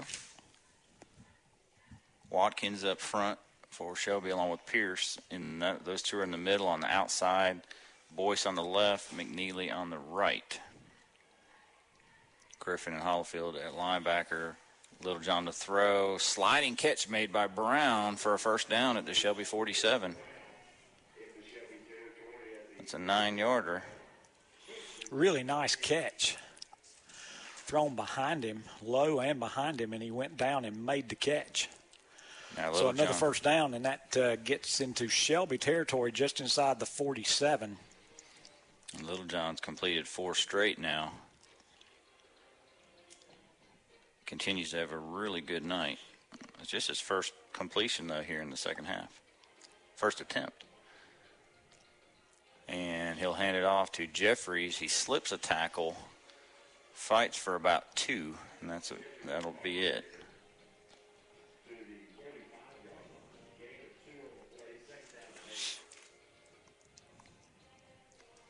So 2:40 to go here in the third quarter, and Kings Mountain's eating a lot of clock here on this drive as they have run it 6 out of 7 plays. This is what we were kind of expecting, and now they're starting to do it in the second half. 2nd and 8. Pass, short pass, and just overshoots 0. I believe that was Kendrick. Yeah, the one problem that Kings Mountain has had up front is they have had a number of low snaps. I mean, it's more often than not, Little John's been having to go down to pick up that snap. It's not been rolling to him very many times, but it's been low, and that'll mess up your timing. And again, he had an open receiver, but how much of that was having to stand up and throw it pretty quickly? And I'd say that's about the 6th or 7th time he's had to go down and get it. And once his knee touched, and he lost 4 yards. Now Big 3rd play. and 8, yep. Ball to Shelby 45. And we got a timeout. Kings Mountain, they're first. We'll take it here. 21-13 Kings Mountain. 2:20 to go. Third quarter. Back after this. Retirement.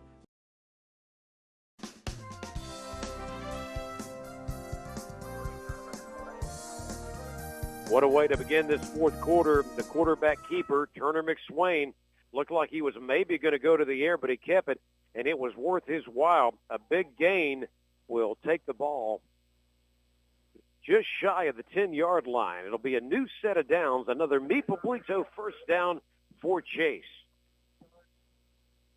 Okay, driving right here to open the fourth quarter up. I did check on that. Number 12, Jahari Mosley. Number 14, Devin Mosley. They are not kin to each other. Oh, well, thank you. How about Chase staff is up here. Grayson gave that information to them.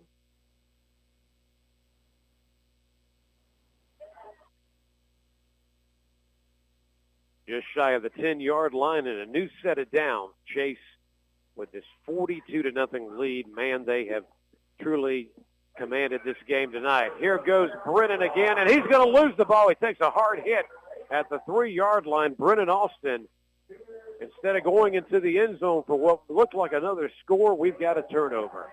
Great run by Brennan Austin. A really hard, powerful run. The guy put his helmet out of the ball, popped it loose. Unfortunately, it's going to be a turnover there for Chase. Here's the ball deep in their own side of the field. About maybe officially about the 3-yard line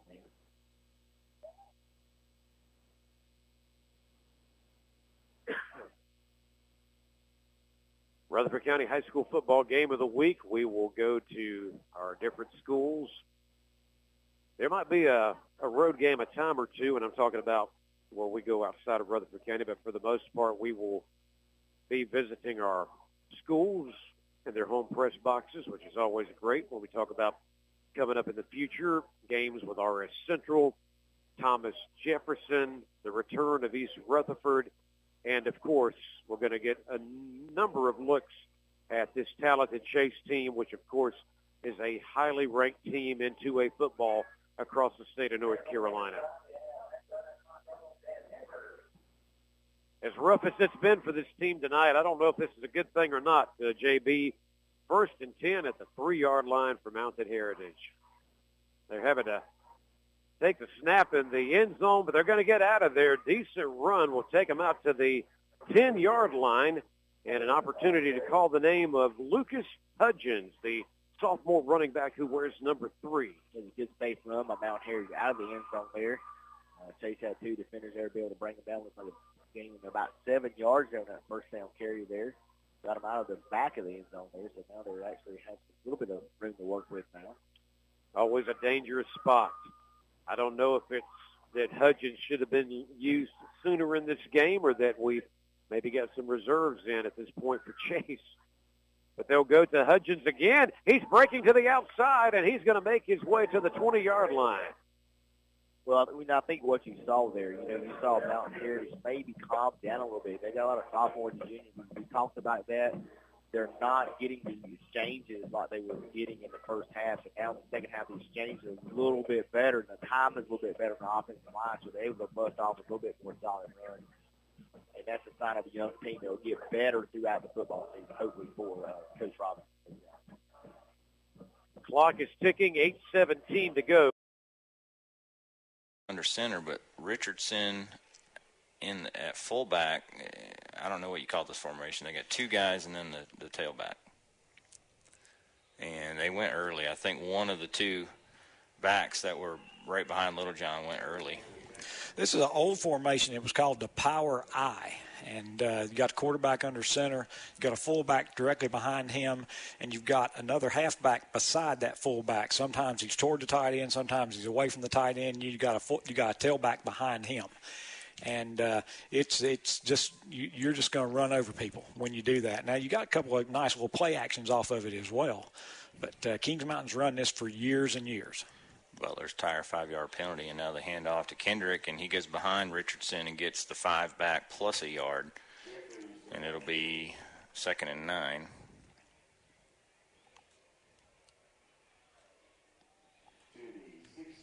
I think, in the years past, Jeff, what you need is one negative play.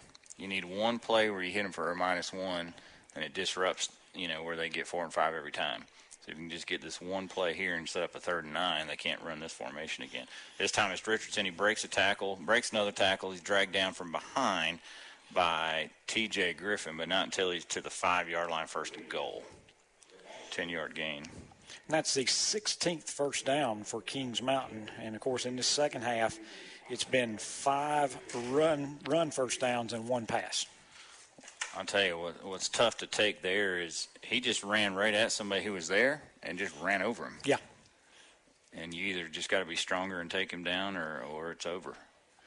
And the fumble on the snap, and Little John eats it back at the 9. So there's how you disrupt it.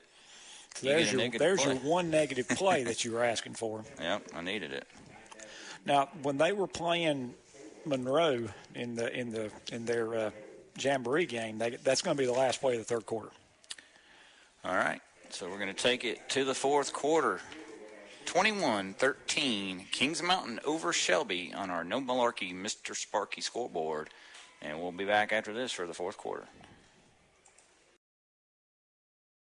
Yeah, Chase has 11 carries for 62 yards. KTCBroadcasting.com. He also it's the has great gas card giveaway. 4 completions for 45 yards. Yeah, looking for our first John Brown All-State touchdown of the night, if they can punch it in here. Of the season. Yes, of the season. Yep. Gas cards will be given away. Miller in the shotgun. Sisk and Hahn, the 2 receivers to the near side. Miller going to pump fake and then tuck it. He gets down to the 5 before he's finally dragged down. Picks up about 4 on the carry there. Do not want any penalties here. No, it'd be a terrible spot for it.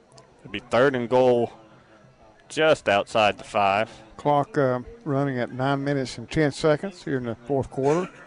And yes, I mean, if Terryville can make it a 2-score game here, the way this Avery County offense has struggled tonight, that might be just about insurmountable. Your receivers here on this particular player are to the left. Yep, that's Gibson next to Miller in the shotgun in the backfield.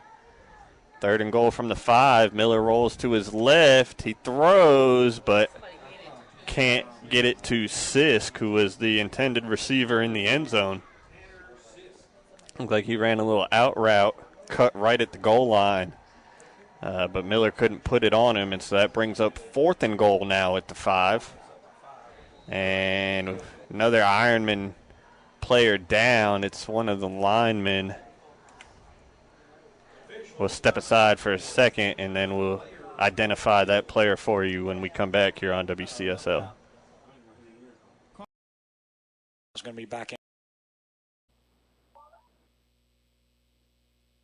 Chase looking over to the defense. The coaches see what kind of defense they're going to call right here. Mountain Heritage is coming out. They're patterning. So they've got some shotgun formation going on now for Mountain Heritage. Over the head of Quinn. He's going to go back and get it just barely, because here comes at least 3 or 4 Chase players right on top of him. The ball goes all the way back to the Mountain Heritage 45-yard line. Yeah, number 15 is that Frazier in there again to cut the quarterback down after that high snap. So that young man's coming in and playing some good snaps for Chase defensively.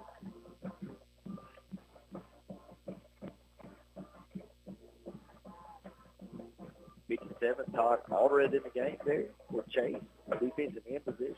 Number 58, C.J. Davis on the other side there, defensive lineman for Chase as well, along with number 70, Chris Lee as well. Yeah, thanks for giving a shout-out to those guys, JB. Matt Quinn at quarterback. They'll keep it on the ground. And a short gain to the 49-yard line for Lucas Hudgens. Good tackle by number 21 there, Caleb Shires there for Chase. Coming up here, outside linebacker position there. Junior, good-looking player for Chase as well, making the tackle there for the Trojans.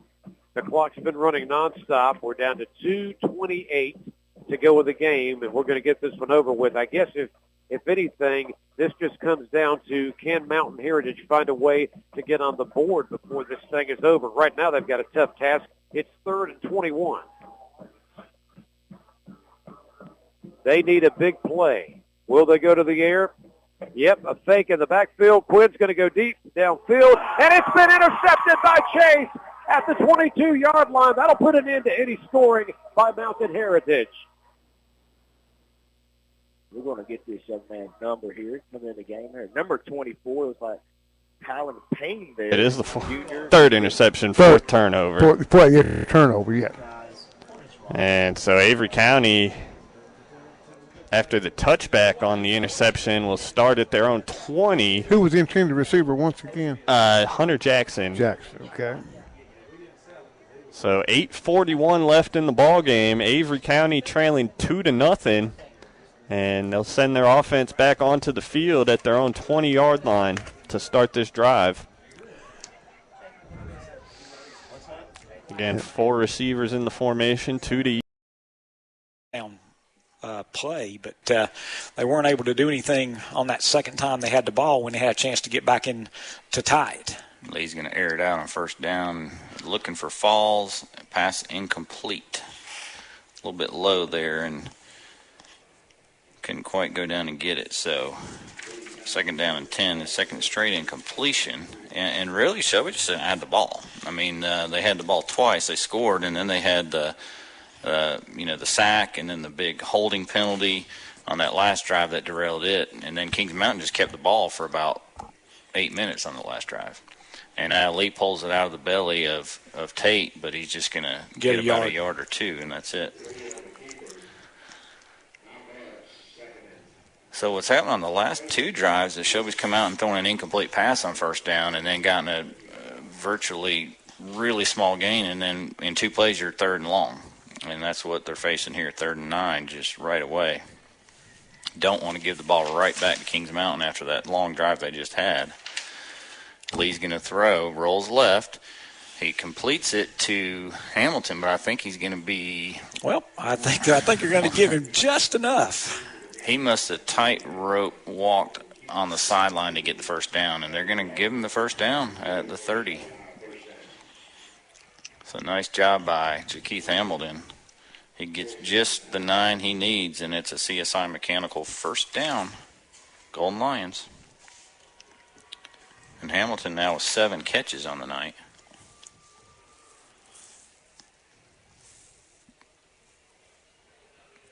Clock stopped at 11:12 to go, so plenty of time, but you gotta score. Lee's gonna throw it again. Again, pressure, and this time he's gonna be sacked. He actually throws it while he's getting thrown down and almost completes it out there to Mylon Daniels. Wow. Yeah, you do that too many times, it'll be a pick six. But yeah, it actually was a good decision to throw it out there for an incomplete pass. Well, he's lucky there was virtually no DBs in the area. Because the way that floated, if there had been, that, like you said, Jeff, that's a pick six. You're catching it in stride and going straight to the end zone. That time, Curtis Simpson, number 9, hit him and forced that throw. Second down and 10. He's going to throw it again. Again, he steps up in the pocket, gets this one off, caught. Isaiah Bridges stretches for the first down. I think they're going to give it to him right at the 40. That'll be another 10-yard gain. And it is a CSI Mechanical first down, 10 yards, and Bridges now with 6 catches to Hamilton's 7. Ball at the 40-yard line now. Fresh set of downs. Lee's going to throw it again. This time he's going to roll left, and now he's going to go deep. He's got Bridges, but he's got good coverage. Bridges makes the catch at the 25 of Kings Mountain. That was a great reaction and come back for that ball. 35-yard pass play and another CSI Mechanical first down. And Bridges, although not very tall in stature, Jeff, went up the ladder for that one. He sure did. I know he can dunk the basketball, so he's got a pretty good vertical leap. And now Shelby knocking on the door, and that was weird because I think the Shelby center actually backed up without the ball that time. Yeah, he went to snap it, and I think the ball came out of his hand, so that's going to be a 5-yard penalty. So Butler's tiring auto 5-yarder, and that'll back it up to the 30-yard line, be first and 15 for the Golden Lions. Tell you, as long as you got Hamilton and Bridges out there, you could score on any play. And Lee's going to throw it again, and they're going to call, I think, a hold on Shelby, and this is a killer because this is about 8 yards deep. Yeah, it was already first and 15, so it's going to be first and 33. So you get a couple of big plays, and then you just shoot yourself in the foot here. And this looks more like an early season game now, this second half. There's been lots of penalties both ways. Unfortunately, this is going to be an 18-yard penalty. And like you said, Jeff, first and 33. Ball's at the 48-yard line of Kings Mountain. Well, you got to look at it as an optimist. It's first and 33. Yeah. So you get 2 10-yard plays, and so you're right where you need to be. And set to throw. Pressure up the middle. Rolls left. Going to throw it high for Bridges. And the hard thing that on Lee now is he's just getting no time at all. And he roll left and then try to throw back right across his body. That's a tough throw for anybody. Second down, 33. And he's also aired it out 25 times now. That was the 25th attempt. And yeah, Kings Mountain just bringing the house right now. Yep. And into the neutral zone comes Kings Mountain. Were they drawn off? I don't know. And they're going to call it offside. So get 5 yards back. So now second and 28. Another Butler's Tire and Auto penalty. And how about that sponsorship? Especially early in the season. Yeah. Although the first half we were bragging about the lack of penalties, and now it looks like a preseason or early season game. Ball at the 43 of Kings Mountain, 10:01 to go. Shelby needs to get a score here. Get back in this one. Lee again rolls left and he lobs a little, and it's batted away and batted back to Lee, who almost caught his own pass, which I think is legal if it's hit by the defense. Yeah, that was Kings Mountain read that, and if he had gotten it out to where it was completed, it would have been an eligible receiver downfield. Shelby had set up a screen, but when you set up that screen, you can't throw it beyond the line of scrimmage. And he was about to shot. He tried to shot put it over the defense, and it got batted back. Yeah, and if he had gotten over the defense and been caught by Tate was about 5 yards downfield. So best thing that could have happened on that was it got knocked down. So it's third and a long way. Yeah, 3rd and 28. And this time he gets a little more time. He airs it out deep. Falls down the sideline, and it's knocked away. That would have been a heck of a throw and catch there. Yeah, it was a good throw, but that's one of those throws that's going right over the top of your head. And if he'd caught that, I was going to be really impressed. So that'll bring up 4th down and 28, and the punting unit for the goal line's out there. And I know it's tough on the players, it's tough on the fans to watch when you're down a couple of scores, but in the grand scheme of things, this is a good Kings Mountain game. It's a non-league game. And you gotta play smart here. On 4th and 28, I don't think you can afford to go for it here. Berkowitz out there. Kings Mountain virtually no rush. He's going to get the kick away. It lands at the 16, takes a Shelby bounce forward inside the 10. It hits a foot of Cam Anderson down the ball at the 9 of Kings Mountain. So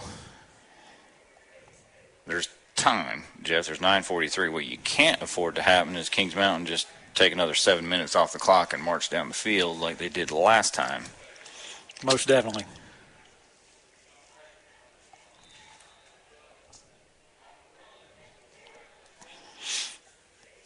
First and 10, Kings Mountain on their 9-yard line, and they're in a power formation, but it's still a shotgun. Hand off to Holland over the left side. He gets about 1. Yeah, nice play. I was trying to see. McNeely was there, but he didn't make the initial hit. That hit was made by T.J. Griffin. So call it 1 yard, maybe 1.5 yards.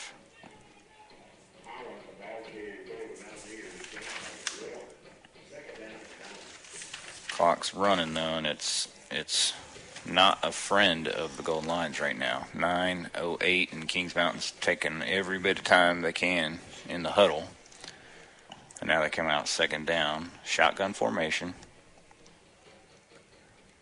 Run the shot play clock down, and then they run it, and again a short gain, so it's going to be 3rd down and medium. About 3rd and 6.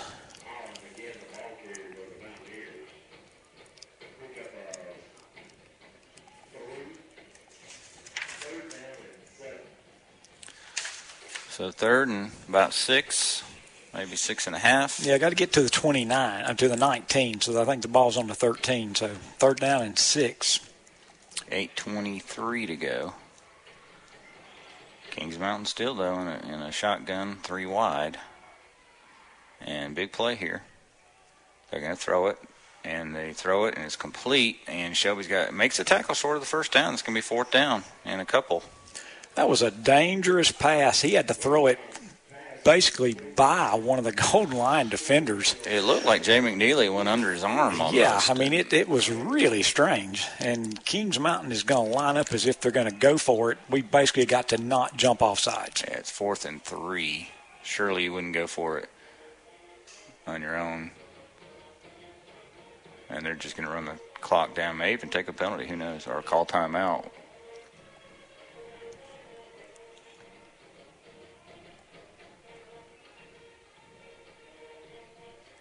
Now Little John walking to the sideline, and so the only thing can happen, they take a timeout late. It'll be their 2nd of 3 timeouts with 7:27 to go. We'll be back right after this. 28-13, Kings Mountain leads. This area Skag dealer is Elliott Supply Company in Polkville. How would you like to win a brand new Skag? Of course you would. Just drop by Elliott Supply in Polkville and pick up.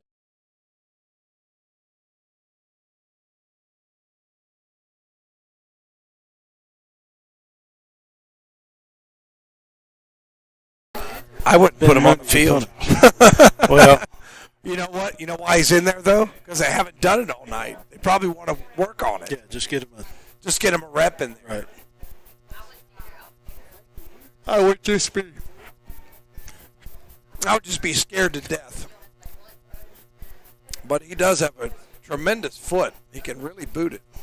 And they don't come after him and kicked it off the no, side. I got it off the side of his foot there. I talked him up too much. A huge bounce, though.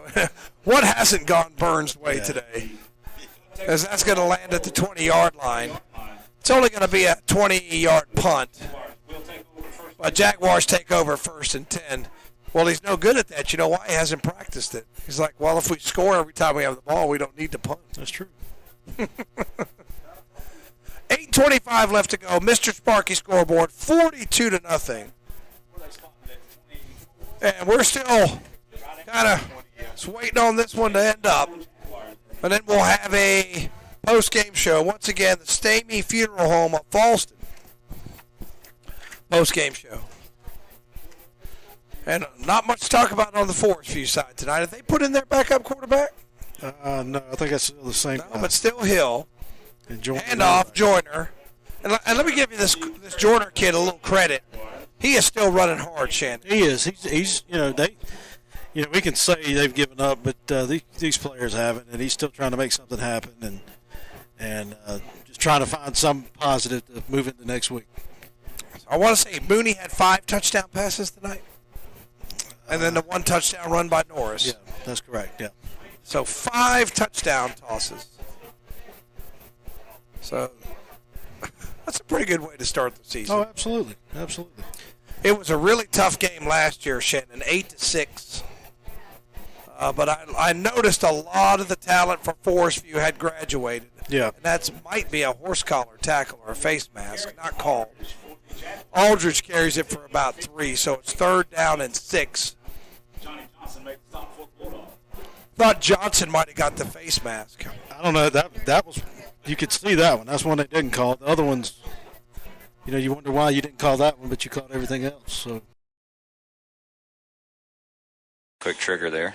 He faked the ball on the dive and then took a step out like he thought about running it. Then he threw it out to Isaiah, but they had that covered well. That was good defense. I mean, that's just good defense is what that was. Yeah, and it's the most elusive guy in the field making a -7 play into a -1 play. So second goal from the 11. Lee's going to throw it, and he's got to get rid of it quickly, and he does, and it's caught. And trying to break a tackle and stretching to about the 6. I can't tell who made the catch. I think that would have been Tate. Which Tate, though? Oh, Tristan Tate. Yep. Okay. Down to the 6. Shelby's got to score a touchdown. So I mean, you got 2 plays to score a touchdown. You're not going to kick a field goal down by 15. Yep. So got 5 yards on the reception. It was a good run after the catch. It was a good throw, good catch, good run. And it's going to be a rollout, play action, pass, touchdown, Isaiah Bridges. 6-yard touchdown, and Shelby back in it again. Sign of a good team, though, Jeff, is you don't give up. And absolutely. And it's now with 6:12 to go, 28-19. Kings Mountain pinning this Jack Berkowitz Classic Ford of Shelby point after attempt. Bridges with a 6-yard touchdown catch, and he's now at 9 receptions. Big snap and hold here. You got to get this one. Snap good, hold good. The kick is up, and it's good. 28-20, Kings Mountain on the No Malarkey Mr. Sparky scoreboard. 6:12 to go. Back after this. Nobody does ribs like Fats Cafe in Shelby. If you love ribs, you'll love Fats Cafe in Shelby. Right now, get 1 pound of ribs and a baked potato for just $9.99. Offer good only on orders to go. But come on in for their Thursday all-you-can-eat in-house ribs for just $14. 11. The clock keeps on ticking down to about 2 minutes now. 2:12 left to play. Did he lose it? Did he lose any on that? He lost 5, yeah. Okay. Second and goal from the 11 coming up.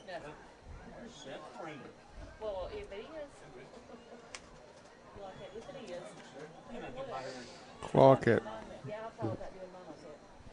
it's going under a minute and 50 seconds here. Oh, yeah, they're going to let it keep ticking down.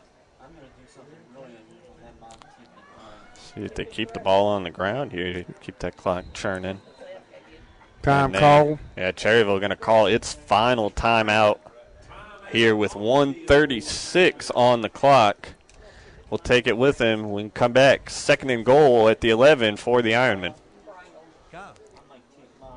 Here are a few words that describe Creason Roofing of Cherryville. Professional, fast, affordable, and local. So why call anyone else? Creason Roofing is in its 3rd generation. Holland, he'll take it at the 8. And he's picking his way. Good coverage, great coverage. TJ Griffin and company inside the 20. Yeah, he would have been so much better off if he had let that thing go. And I think he was trying to let it bounce to the end zone, but he got too close to it, and it bounced back up into his shoulder. And, again, that was great coverage by the Golden Lions. I mean, one thing, Brent, and we were talking about this in one of the breaks, last year, the first 3 ball games that Shelby played, I think I called it a chamber of horrors. Every time we kicked off, it was just a matter of how far the guy was going to run. The kickoff team's been strong tonight. Yeah, this one at the 18-yard line, and handoff on 1st down, and number 77 is all I see swallowing up the running back. It's Jaden Pierce for a short gain, maybe 2 or 3. Maybe 3 yards. And that running back was Jeffries. So 2nd down and maybe a long 7. Yeah, it's going to be a long 7. I thought they were going to give him to the 21, but they just got over the 20. You can't fall asleep because Greg Lloyd will run a play-action fake. Yep.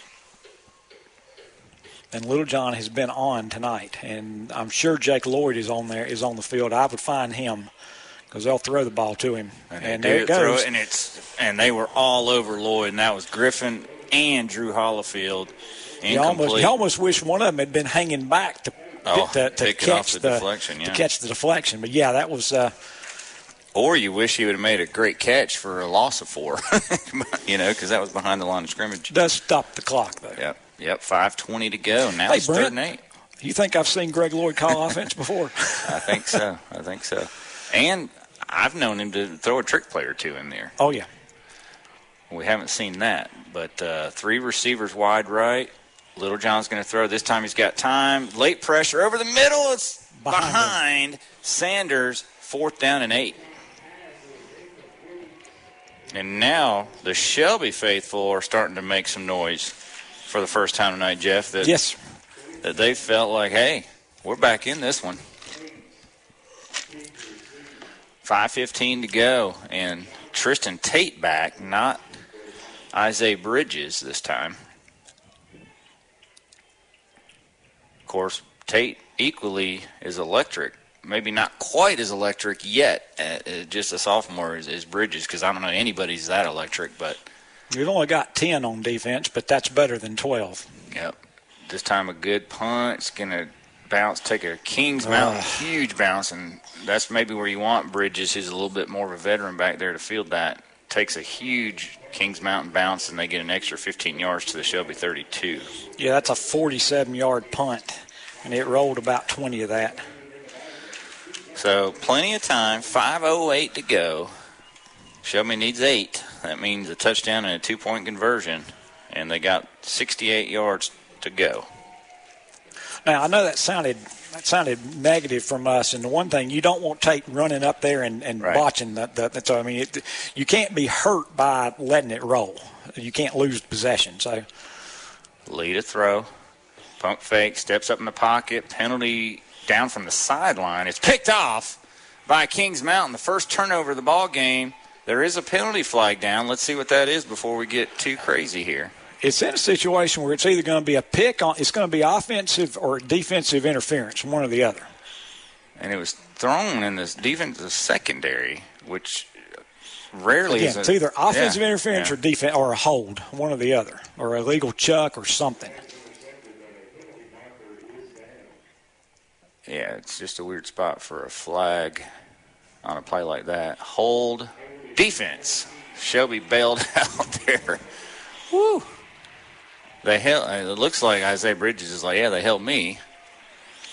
It doesn't matter. They held somebody. When the penalty flag came out, where it's thrown, again, it's either offensive interference or defensive interference or a hold, and it's a hold because it was before the pass.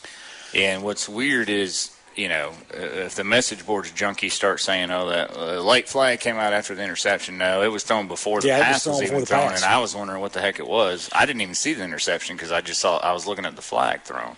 And that's why it's a hold instead of an interference, because it was before the pass. So they marked off 10 yards, but now they're talking about it, and they haven't moved the sticks yet. So see what they do here. So it's a 10. Is it a 10? It's a 10 and a first down. Yeah, well, because it was 1st and 10. Okay.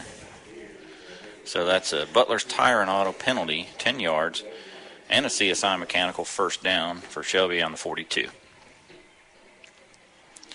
Lead to throw, this time throw quickly, and he's got Isaiah Bridges who gets hit immediately. It's a 3-yard gain. Nice tackle by Kendrick. That's a good catch, a good tackle. That's a 3-yard gain. And he misses that tackle. It's a touchdown. Yeah.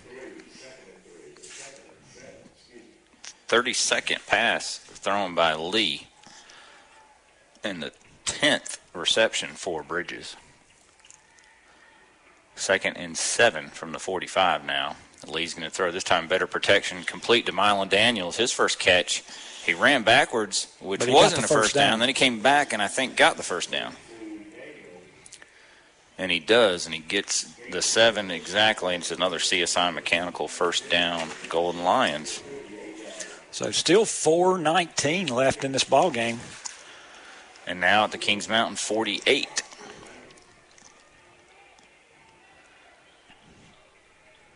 Shelby with 2 timeouts, but the clock at 4:10.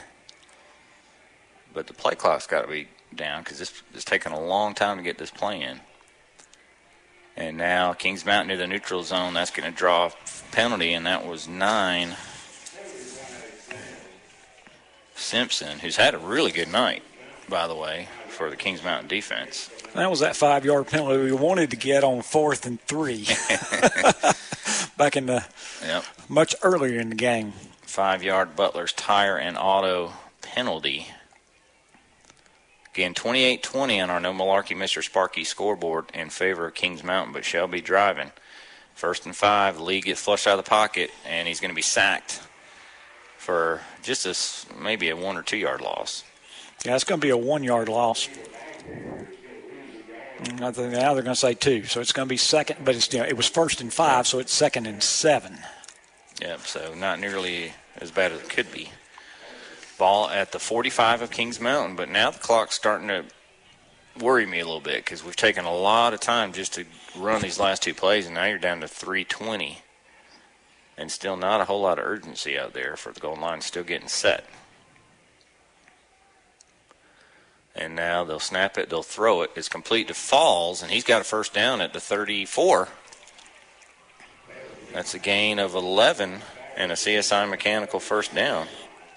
What's so interesting about this game is that Shelby's pretty much turned into throw it every play in this second half, but it's been because they've been so far behind. Right. They were able to run the ball better than Kings Mountain in the first half. And now it's pass. Because you're running out of time. 2:55, 1st and 10 at the 34 of Kings Mountain.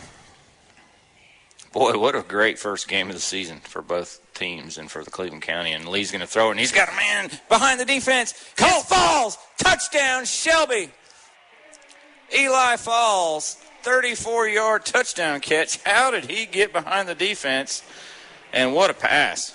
Yes, it was. By Dalen Lee. And Shelby's a 2-point conversion away from tying this ball game up with 2:43 to go. But do you chase points, Jeff? This is not chasing points. This is trying to tie the ball game. That's right. Gosh, I can't believe you picked on me like that, Brent. I know, but 2:43, you never know. You could get it back and get a field goal to win it. And they line up in the Wildcat. Tate is going to be stopped short. And that had no chance. It just they just blew up. They won the line of scrimmage Shelby's saying it was fumbled, and T.J. Griffin says, I picked it up and ran it in. But 2-point conversion fails, and Kings Mountain leads 28-26, 2:43 to go. Not over yet, Jeff. Kings Mountain, I mean, that's plenty of time. Shelby's got 2 timeouts.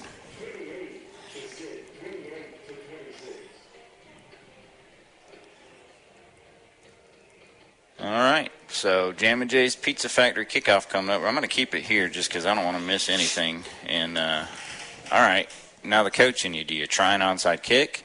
Do you try to go in the end zone and give him the ball at the 20 and say, I'm going to hopefully go 3 and out and use my timeouts? Well, how many timeouts do you have left? You got 2? 2. Tough call. I mean, either way you go, you've got a good reason. If you don't get the onside kick, if you do force a 3 and out, you got to go a long way. Yeah. So if you kick it deep, and they're setting up for their onside kick, if I feel like we got a chance to stop them, I'm going to go ahead and kick it and try to get it to roll around about the 10, and because we've covered it well. And they've pulled their deep guys up to the 15. You try to poke one over their head and get it in between them and the end zone, maybe. Yeah, I mean, you kick it and you get it. Now they've backed up to the 10, but yeah, I mean, it really comes down to how good do you feel about your ability to recover an onside kick. And so what I like here is maybe poking one over the upbacks and in front of the deep guys and letting it bounce around a little bit and see if. Well, what you don't want to do is give them the ball around the 40 or the 30 if you do kick it deep. You know what I'm saying? Yeah. So it's there are good reasons to do whichever way you do it. So.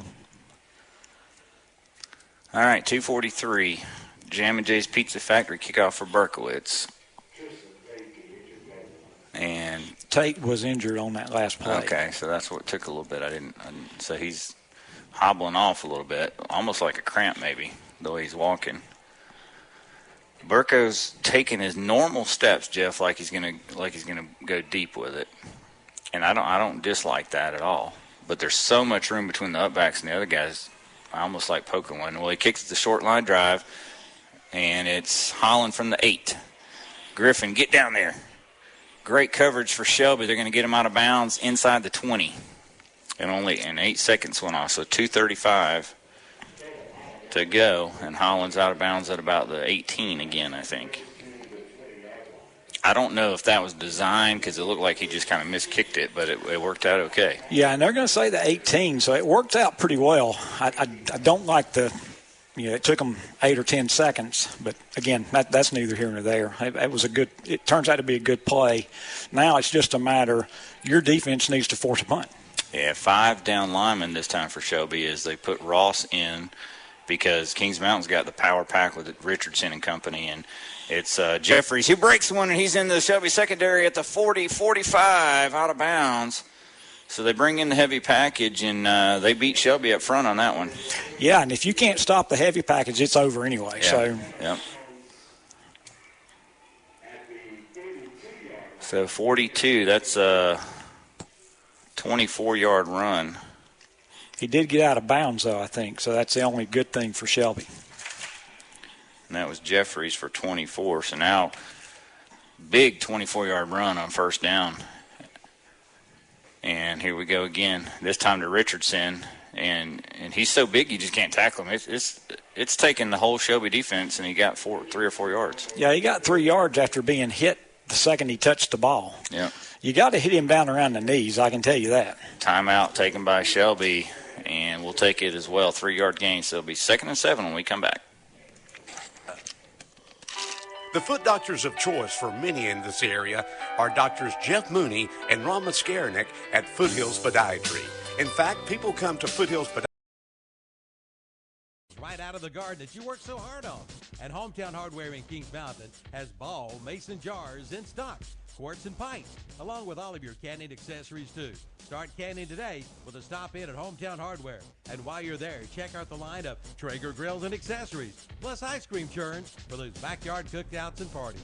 See Kyle and leave with a smile at Hometown Hardware, 110 South Railroad Avenue in Kings Mountain. See the page at whatsupshopper.com.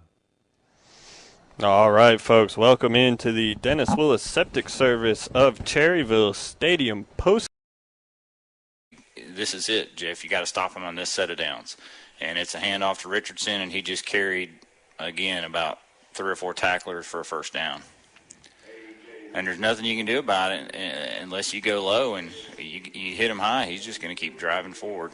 7-yard pickup and a CSI mechanical first down. Now you need a turnover. Yeah. That's very effective. Under 2 minutes to go. We don't have a play clock yet with new scoreboard and wiring system. So, yeah, I think we were fortunate that we have a scoreboard because I think it was 4 o'clock this afternoon before it got completely set up. And it's Richardson again over the left side, and it's unbelievable watching him run. It's Shelby's final timeout. I'll tell you what it looks like to me, Jeff. It's like the bully on the playground. It's like the 8th grader going out and playing with the 3rd graders. Yeah. He gets it, and it's like it takes all 11 guys to tackle him because he's just the biggest guy out there, and he just won't go down easily. So he gets a couple. Shelby calls timeout. We'll keep it here. 1:35 to go on our No Malarkey Mr. Sparky scoreboard. It's been a great opener here. Battle of Buffalo Creek.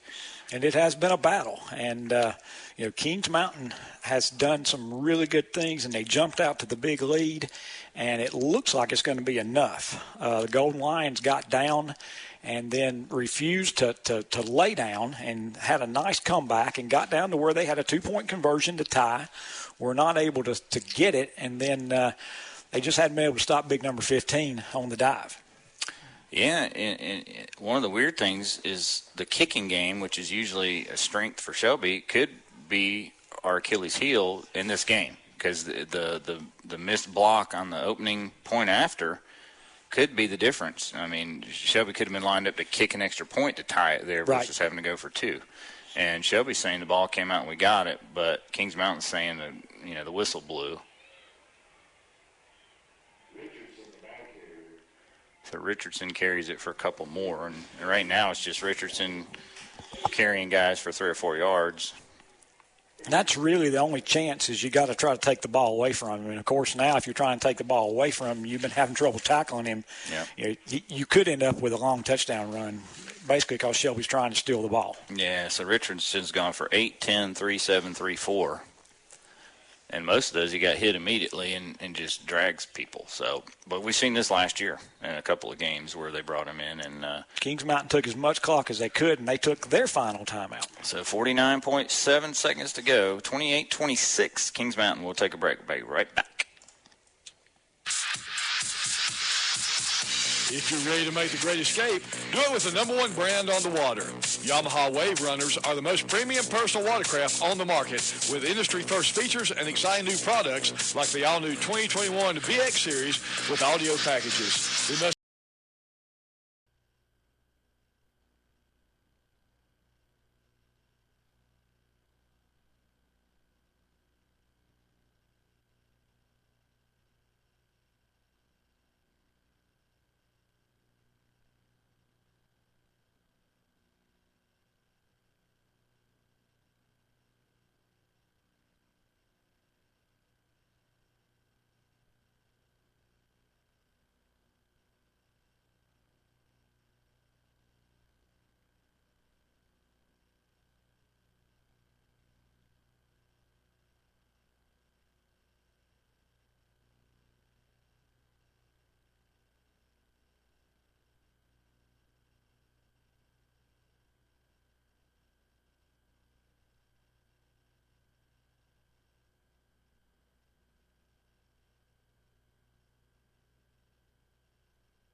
Check. Welcome back to the Scoreboard Show, folks. I'm going to sign off there. It looks like Kings Mountain's going to win there, 28-26. We're going to sign off on the Red Zone channel for you folks wanting to watch the postgame show. We'll be back at 10:05 for the postgame show, 10:05 for the postgame show here on KTC Broadcasting, live streaming on YouTube. We'll be right back in a few minutes, KTC Broadcasting.